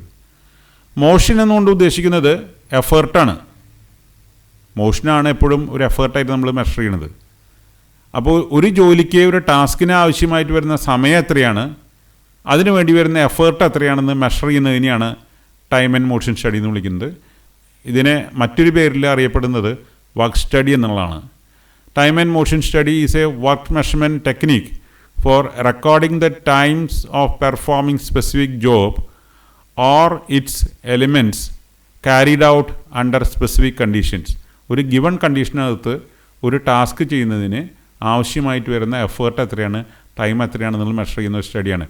മോഡേൺ മെത്തേഡിലെല്ലാം ഇത് വെബ് ക്യാമറ വെച്ചിട്ട് പോലും time and motion study conduct ചെയ്യുന്നുണ്ട്. അതിനുള്ള ഒരു സോഫ്റ്റ്വെയർസ് ട്രെയിൻ ചെയ്തെടുത്ത് കഴിഞ്ഞിട്ടുണ്ടെങ്കിൽ even with a web camera we can measure what is a time required for an activity and how much is a motion or effort involved in that work. അത് measure ചെയ്യാനായിട്ട് സാധിക്കും. അപ്പോൾ time duration of an activity and motion refers to efforts taken for the activity. നേരത്തെ ഞാൻ പറഞ്ഞാണ് time എന്ന് വിളിക്കുന്നത് ആ ആക്ടിവിറ്റിയുടെ ഡ്യൂറേഷനാണ്, മോഷൻ എന്ന് വിളിക്കുന്നത് ആ ആക്ടിവിറ്റിയിൽ ടോട്ടലായിട്ട് ഇൻവോൾവ് ചെയ്യുന്ന എഫേർട്ടാണ്. ആ എഫേർട്ട് എന്ന് പറയുന്നത് ഹ്യൂമൻ റിസോഴ്സ് ആയിരിക്കാം, അല്ലെങ്കിൽ മെഷീനറി ആയിരിക്കാം, അങ്ങനെയുള്ള ഏതെങ്കിലും ടാസ്ക് ചെയ്യുന്ന ഒരു ഏജൻ്റ് ആയിരിക്കാം. സാധാരണ ഒരു ടാസ്ക് ഒരു ജോലി ചെയ്യുന്നു പറഞ്ഞാൽ ഐദർ അതൊരു ഹ്യൂമൻ റിസോഴ്സ് ആയിരിക്കും, അതല്ലെങ്കിൽ ഒരു മെഷീനറി ആയിരിക്കും, അല്ലെങ്കിൽ രണ്ടും ചേർന്നിട്ടായിരിക്കും. ഒരു ഹ്യൂമനും ഒരു മെഷീനും കൂടിയിട്ടായിരിക്കും ഒരു ടാസ്ക് ചെയ്യുന്നത്. അപ്പോൾ മെഷീൻ്റെയും ഹ്യൂമൻ റിസോഴ്സിൻ്റെയും എഫേർട്ടിനെയാണ് നമ്മൾ മോഷൻ എന്ന് വിളിക്കുന്നത്. അപ്പോൾ വർക്ക് സ്റ്റഡിക്ക് കുറേ ആവശ്യകതകളുണ്ട്. ഒന്ന്, വർക്കിന് എത്ര ചാർജ് ചെയ്യണം, ഓരോ വർക്കിനും എത്ര ചാർജ് ചെയ്യണം എന്ന് തീരുമാനിക്കുന്നത് വർക്ക് സ്റ്റഡി നടത്തിയിട്ടാണ്. ടൈം ആൻഡ് മോഷൻ സ്റ്റഡി നടത്തിയിട്ടാണ് ഓരോ വർക്കുകൾക്കും വേണ്ടി വരുന്ന ലേബർ ചാർജസ് എന്ന് നമ്മൾ തീരുമാനിക്കുന്നത്. മറ്റൊന്ന്, ഓരോ ജോലിക്കും ഉള്ള വേജസ്, ജോലിക്കാർക്ക് എത്ര വേതനം നൽകണമെന്ന് തീരുമാനിക്കുന്നത് വർക്ക് സ്റ്റഡി ആസ്പദമാക്കിയിട്ടാണ്. അപ്പോൾ വർക്ക് സ്റ്റഡി എന്ന് പറയുന്നത് ഈ രണ്ട് പർപ്പസിനാണ് ഉപയോഗിക്കുന്നത്. എങ്ങനെ നമുക്ക് ഇതിനെ ഓപ്റ്റിമൈസ് ചെയ്യാം, ഒന്ന് എന്തൊക്കെ റിസോഴ്സുകളാണ് ആവശ്യമായിട്ട് വരുന്നത്, അതിനെത്ര ടൈം വേണം, അതിലെത്ര എഫേർട്ട് ഇൻവോൾവ് ചെയ്തിട്ടുണ്ട്. മറ്റൊരു പർപ്പസ് എന്ന് പറയുന്നത് എങ്ങനെ നമുക്ക് ഈ ജോബിനെ കുറേ കൂടി സിംപ്ലിഫൈ ചെയ്യുക എന്നുള്ളതാണ്. വർക്ക് സ്റ്റഡി നടത്തിക്കൊണ്ട് ഈ ജോലി ഇതിലും സിമ്പിളായിട്ട് എങ്ങനെ ചെയ്യാമെന്നുള്ളതാണ് വർക്ക് സ്റ്റഡി കൊണ്ട് ഉദ്ദേശിക്കുന്നത്. ഞാൻ സാധാരണ പറയുന്ന ഒരു എക്സാമ്പിളുണ്ട്. നമ്മൾ മൂക്ക് പിടിക്കാനായിട്ട് നേരിട്ട് കൈ കൊണ്ട് മൂക്ക് പിടിക്കാം, അതല്ലെങ്കിൽ തലയുടെ ചുറ്റിയിട്ട് കൈ കൊണ്ട് മൂക്ക് പിടിക്കാം. രണ്ട് രീതിയിലും മൂക്കിന് തൊടാൻ സാധിക്കും. പക്ഷേ ഏതാണ് സിമ്പിൾ മെത്തേഡ്, ഏതാണ് ഈസി വേ, അത് നമ്മൾ മനസ്സിലാക്കണം. പലപ്പോഴും നമ്മൾ ചെയ്യുന്ന കാര്യങ്ങൾ വളരെയധികം കോംപ്ലിക്കേറ്റഡ് ആയിട്ട് സ്വയം നമ്മൾ കോംപ്ലിക്കേറ്റഡ് ആക്കി തീർത്തതായിരിക്കും. അപ്പോൾ ഒരു ടാസ്കിനെ എങ്ങനെ സിംപ്ലിഫൈ ചെയ്യാം എന്നുള്ളതാണ് ടൈം ആൻഡ് മോഷൻ സ്റ്റഡിയിൽ നമ്മൾ സ്റ്റഡി ചെയ്തുകൊണ്ടിരിക്കുന്നത്. ഇത് വലിയ ഫാക്ടറികളിലെല്ലാം ഇംപ്ലിമെൻറ്റ് ചെയ്തുകൊണ്ടിരിക്കുന്ന ഒരു കാര്യമാണ്. എങ്ങനെ മാൻ പവർ നമുക്ക് റെഡ്യൂസ് ചെയ്യാം, എങ്ങനെ ബെസ്റ്റ് എഫിഷ്യൻറ്റ് വേയിൽ നമുക്കിത് ചെയ്യാമെന്നുള്ളത്. ഇപ്പോൾ മാരുതി പോലെയുള്ള കമ്പനികളെല്ലാം ഓരോ ടാസ്കുകളും എങ്ങനെ സിംപ്ലിഫൈ ചെയ്യാമെന്നുള്ളത് തുടർച്ചയായിട്ട് റിസർച്ച് ചെയ്തുകൊണ്ടിരിക്കുകയാണ്. അവരുടേതായിട്ടുള്ളൊരു സ്റ്റാൻഡേർഡ് ഓപ്പറേറ്റിംഗ് പ്രൊസീജിയർ ഉണ്ട്. അതുകൂടാതെ ഒരു മത്സരമായിട്ട് ഓരോ സർവീസ് സ്റ്റേഷനിൽ നിന്നും അവർ ഫീഡ്ബാക്ക് എടുക്കും. Is there any better way of doing the same work. പല കാര്യങ്ങളിലും അവരുടെ സ്റ്റാൻഡേർഡ് ഓപ്പറേറ്റിംഗ് പ്രൊസീജിയറിൽ പറഞ്ഞിട്ടുള്ളതിനേക്കാളും വളരെ സിംപ്ലിഫൈ ആയിട്ട് ചെയ്യാനായിട്ട് പല മെക്കാനിക്കുകൾക്കും കഴിവുണ്ട്. അപ്പോൾ അങ്ങനെ അവർ കണ്ടെത്തി കഴിഞ്ഞിട്ടുണ്ടെങ്കിൽ അവരത് മാരുതി കമ്പനിയിൽ റിപ്പോർട്ട് ചെയ്യും, അല്ലെങ്കിൽ ഏത് കമ്പനിയിലാണെങ്കിൽ അവിടെ റിപ്പോർട്ട് ചെയ്യും. അവർ അസസ് ചെയ്യും, ഈ പറയുന്ന പ്രൊസീജിയർ ശരിയാണോ, വേറെ എന്തെങ്കിലും ഡാമേജ് വരാൻ സാധ്യതയുണ്ടോ, is it A scientific method എന്നീ കാര്യങ്ങൾ അവർ അസസ് ചെയ്തതിന് ശേഷം അവർ അത് ആക്സെപ്റ്റ് ചെയ്യും. If it is found suitable they will accept that and they will inform all the dealers this is a new way of doing this job എന്നുള്ളത്. അപ്പോൾ time and motion സ്റ്റഡിയിൽ എപ്പോഴും ഞാൻ മറ്റൊരു എക്സാമ്പിൾ പറയുന്നത് പഴയ രീതിയിലുള്ള ഒരു അടുക്കളയും മോഡേൺ മോഡുലാർ കിച്ചണുമാണ്. പഴയ രീതിയിലുള്ള നമ്മുടെ പരമ്പരാഗതമായ തറവാടുകളിലുള്ള അടുക്കള കണക്കാക്കുമ്പോൾ അവിടെ വെള്ളം എടുക്കണമെങ്കിൽ കിണറ്റിൻകരയിൽ പോയിട്ട് അവിടെ നിന്ന് വെള്ളം കോരിക്കൊണ്ടുവരണം. വിറകെടുക്കണമെങ്കിൽ പുറത്തുള്ള വിറക് പുരയിൽ പോയിട്ട് വിറകെടുത്ത് കൊണ്ടുവരണം. അരി എടുക്കണമെങ്കിൽ പത്തായപ്പുരയിൽ പോകണം. പാത്രങ്ങൾ എടുക്കണമെങ്കിൽ വേറൊരു മുറിയിൽ പോയിട്ട് അവിടെ നിന്ന് ഷെൽഫിൽ നിന്ന് പാത്രങ്ങൾ എടുക്കണം. ഇങ്ങനെയാണ് പഴയ മെത്തേഡിൽ നമ്മൾ കുക്കിംഗ് ചെയ്തുകൊണ്ടിരിക്കുന്നത്. അപ്പോൾ പണ്ടൊരു ചൊല്ലുണ്ട്, ഒരു വീട്ടമ്മ ഒരു ദിവസം നടക്കുന്നത് എത്ര കാതം ദൂരമാണെന്ന്, എത്ര കിലോമീറ്റേഴ്സാണ് ഒരു വീട്ടമ്മ നടക്കുന്നത് എന്നുള്ളത്. കാരണം എല്ലാ കാര്യങ്ങളും ഡിഫറെൻറ്റ് ലൊക്കേഷൻസിലാണ്. അപ്പോൾ അതുകൊണ്ട് തന്നെ എഫേർട്ട് വളരെ കൂടുതലാണ്. ഒരു ജോലി ചെയ്യാൻ വേണ്ടി വരുന്ന, ഒരു ചോറ് വയ്ക്കുന്നതിന്, കറി വയ്ക്കുന്നതിന് വേണ്ടി വരുന്ന എഫേർട്ട് വളരെ കൂടുതലാണ്. മോഡുലാർ കിച്ചണിൽ, മോഡേൺ ആയിട്ടുള്ള മോഡുലാർ കിച്ചണിൽ everything is arranged very compact. അപ്പോൾ അടുപ്പിന് പകരം ഗ്യാസ് സ്റ്റവ് ആയിട്ടുണ്ട്. അപ്പോൾ ഒരു നോബ് തിരിച്ചു കഴിഞ്ഞിട്ടുണ്ടെങ്കിൽ ഫ്ലെയിം നമുക്ക് ലഭിക്കും. വിറകെടുത്ത് കൊണ്ടുവരാനൊന്നും പോകണ്ട. സിങ്കിൽ ടാപ്പ് തുറന്നു കഴിഞ്ഞാൽ വെള്ളം ലഭിക്കും. ബാക്കിലുള്ള ഷെൽഫിൽ എല്ലാ വിഭവങ്ങളും അറേഞ്ച് ചെയ്ത് വെച്ചിട്ടുണ്ട്. നിൽക്കുന്നിടത്ത് തന്നെ നിന്നൊന്ന് തിരിഞ്ഞു കഴിഞ്ഞിട്ടുണ്ടെങ്കിൽ ഉപ്പായാലും മുളകായാലും മഞ്ഞളായിട്ടും എല്ലാം എടുക്കാൻ സാധിക്കും. So everything has been arranged very compact in a kitchen. അപ്പോൾ ടൈം ആൻഡ് മോഷൻ സ്റ്റഡി വെച്ച് നോക്കുമ്പോൾ ഇന്നത്തെ മോഡേൺ ആയിട്ടുള്ളൊരു വീട്ടമ്മയ്ക്ക് എഫേർട്ട് വളരെ കുറവാണ്. Within no time she can do the cooking job. അപ്പോൾ ഇത് തന്നെയാണ് ഫാക്ടറികളിലും ചെയ്യുന്നത്. എഫേർട്ടുകൾ എങ്ങനെ കുറയ്ക്കാം, ഹ്യൂമൻ റിസോഴ്സിൻ്റെ എഫേർട്ട് എങ്ങനെ കുറയ്ക്കാം, മെഷീനറി യൂസേജ് എങ്ങനെ കുറയ്ക്കാം, is there any better way of doing the same work എന്നുള്ളതാണ് ഇതിൽ സ്റ്റഡി ചെയ്യുന്നത്. പല കമ്പനികളും ഈ സ്റ്റഡിയുടെ ഭാഗമായിട്ട് അവരുടെ പാക്കിംഗ് ജോലികളെല്ലാം അവിടെ വേണ്ടി വരുന്ന ഹ്യൂമൻ റിസോഴ്സ് എല്ലാം കുറച്ചുകൊണ്ട് കുറഞ്ഞ എംപ്ലോയീസിന് വെച്ചുകൊണ്ട് എങ്ങനെ ഇപ്പോൾ ഇത് ചെയ്തുകൊണ്ടിരിക്കുന്ന പാക്കിംഗ് എഫിഷ്യൻ്റായിട്ട് ചെയ്യാമെന്ന് സ്റ്റഡി ചെയ്തിട്ട് മാൻ പവർ റിക്വയർമെൻറ്റ് കുറച്ചിട്ടുണ്ട്. അപ്പോൾ ഓട്ടോമേഷൻ എല്ലാം വരുന്നത് ഈ ടൈം ആൻഡ് മോഷൻ സ്റ്റഡിയെ ആസ്പദമാക്കിയിട്ടാണ്. ഇതാണ് ഈ അവസാനത്തെ സ്ലൈഡിൽ പ്രതിപാദിക്കാനുള്ള വിഷയം. ഇതോടുകൂടി ഒന്നാമത്തെ മോഡ്യൂളിൻ്റെ മൂന്നാമത്തെ പാർട്ടും 2 അവസാനിക്കുകയാണ്. എൻ്റെ ഈ ബുക്കിനെ ആസ്പദമാക്കിയിട്ടാണ് ഈ പ്രസൻറ്റേഷൻസ് എല്ലാം നടത്തിയിരിക്കുന്നത്. അത് ബുക്ക് എഴുതിയിരിക്കുന്നത് പൂർണ്ണമായിട്ടും സിലബസിനനുസരിച്ചാണ്. So thank you very much. അപ്പോൾ ഈ ഒന്നാമത്തെ മോഡ്യൂളിൽ പറഞ്ഞ വിഷയങ്ങളെല്ലാം വ്യക്തമായി മനസ്സിലാക്കി കാണുമെന്ന് വിചാരിക്കുന്നു. ഒന്നാമത്തെ മോഡ്യൂളാണ് ഏറ്റവും ബൃഹത്തായിട്ടുള്ളൊരു മോഡ്യൂള്. അപ്പോൾ അതുകൊണ്ട് തന്നെ അത് 3 പാർട്ടായിട്ടാണ് അവതരിപ്പിച്ചിരിക്കുന്നത്. എല്ലാ പാർട്ടുകളും 1-1.5 മണിക്കൂർ അല്ലെങ്കിൽ 2 മണിക്കൂർ വരെ നീണ്ടതാണ്. പ്രധാനമായിട്ടും ഈ പ്രസൻറ്റേഷൻ നടത്തിയിരിക്കുന്നത് ഒരു ആവറേജ് സ്റ്റുഡൻറ്റിന് പോലും അല്ലെങ്കിൽ ഒരു ബിലോ ആവറേജ് സ്റ്റുഡൻറ്റിന് പോലും ഈ പ്രസൻറ്റേഷനും അതുപോലെ ടെക്സ്റ്റ് ബുക്കും കിട്ടിക്കഴിഞ്ഞിട്ടുണ്ടെങ്കിൽ വളരെ ഈസി ആയിട്ട് മനസ്സിലാക്കാൻ സാധിക്കണം എന്നുള്ളതാണ് ഇതിൻ്റെ ഒബ്ജക്റ്റീവ്. അതുകൊണ്ട് തന്നെ ഒരേ കാര്യം തന്നെ പല ആവർത്തി പറഞ്ഞിട്ടുണ്ടായിരിക്കും. അപ്പോൾ ആദ്യം മനസ്സിലാക്കിയിട്ടുള്ള ആൾക്ക് അത് ബോറിംഗ് ആയിട്ട് തോന്നാം. പക്ഷേ മറ്റുള്ളവർക്ക് മനസ്സിലാക്കാൻ വേണ്ടിയിട്ടും ഏറ്റവും വീക്കായിട്ടുള്ള സ്റ്റുഡൻറ്റിന് പോലും ഇത് മനസ്സിലാക്കണം എന്നുള്ള ഉദ്ദേശത്തോടു കൂടിയാണ് ഒരേ കാര്യം തന്നെ പല ആവർത്തി പറഞ്ഞിരിക്കുന്നത്. So thank you very much. നിങ്ങളുടെ ഫീഡ്ബാക്കാണ് ഏറ്റവും ഇമ്പോർട്ടൻ്റ് ആയിട്ടുള്ളത്. മലയാളത്തിൽ ഇത് പ്രസൻറ്റ് ചെയ്യാൻ കാരണം വിദ്യാർത്ഥികൾക്കെല്ലാം പെട്ടെന്ന് മനസ്സിലാവണം എന്നുള്ളതുകൊണ്ടാണ്. പക്ഷേ പരീക്ഷ നമ്മൾ എഴുതേണ്ടത് മീഡിയം ഇംഗ്ലീഷാണ്. അതുകൊണ്ട് ഇംഗ്ലീഷിൽ വേണം നിങ്ങളത് പഠിക്കാനായിട്ട്. മലയാളത്തിൽ മനസ്സിലാക്കിയാലും ഇംഗ്ലീഷിൽ വേണം നമുക്ക് എഴുതാനായിട്ടുള്ള ധാരണയുണ്ടാവണം. ഇംഗ്ലീഷിൽ പ്രസൻറ്റ് ചെയ്യാനായിട്ട് ബുദ്ധിമുട്ടുണ്ടായിട്ടുള്ളതല്ല, പക്ഷേ നമുക്ക് കാര്യങ്ങൾ പറഞ്ഞ് മനസ്സിലാക്കുന്നതിന് നല്ലൊരു മീഡിയം എന്ന് പറയുന്നത് മലയാളം തോന്നിയതുകൊണ്ടാണ് മലയാളത്തിൽ പ്രസൻറ്റേഷൻ നടത്തിയത്. സ്ലൈഡുകളെല്ലാം ഇംഗ്ലീഷിലാണ്. So you should acquire sufficient knowledge in English to write the examination in English. Thank you.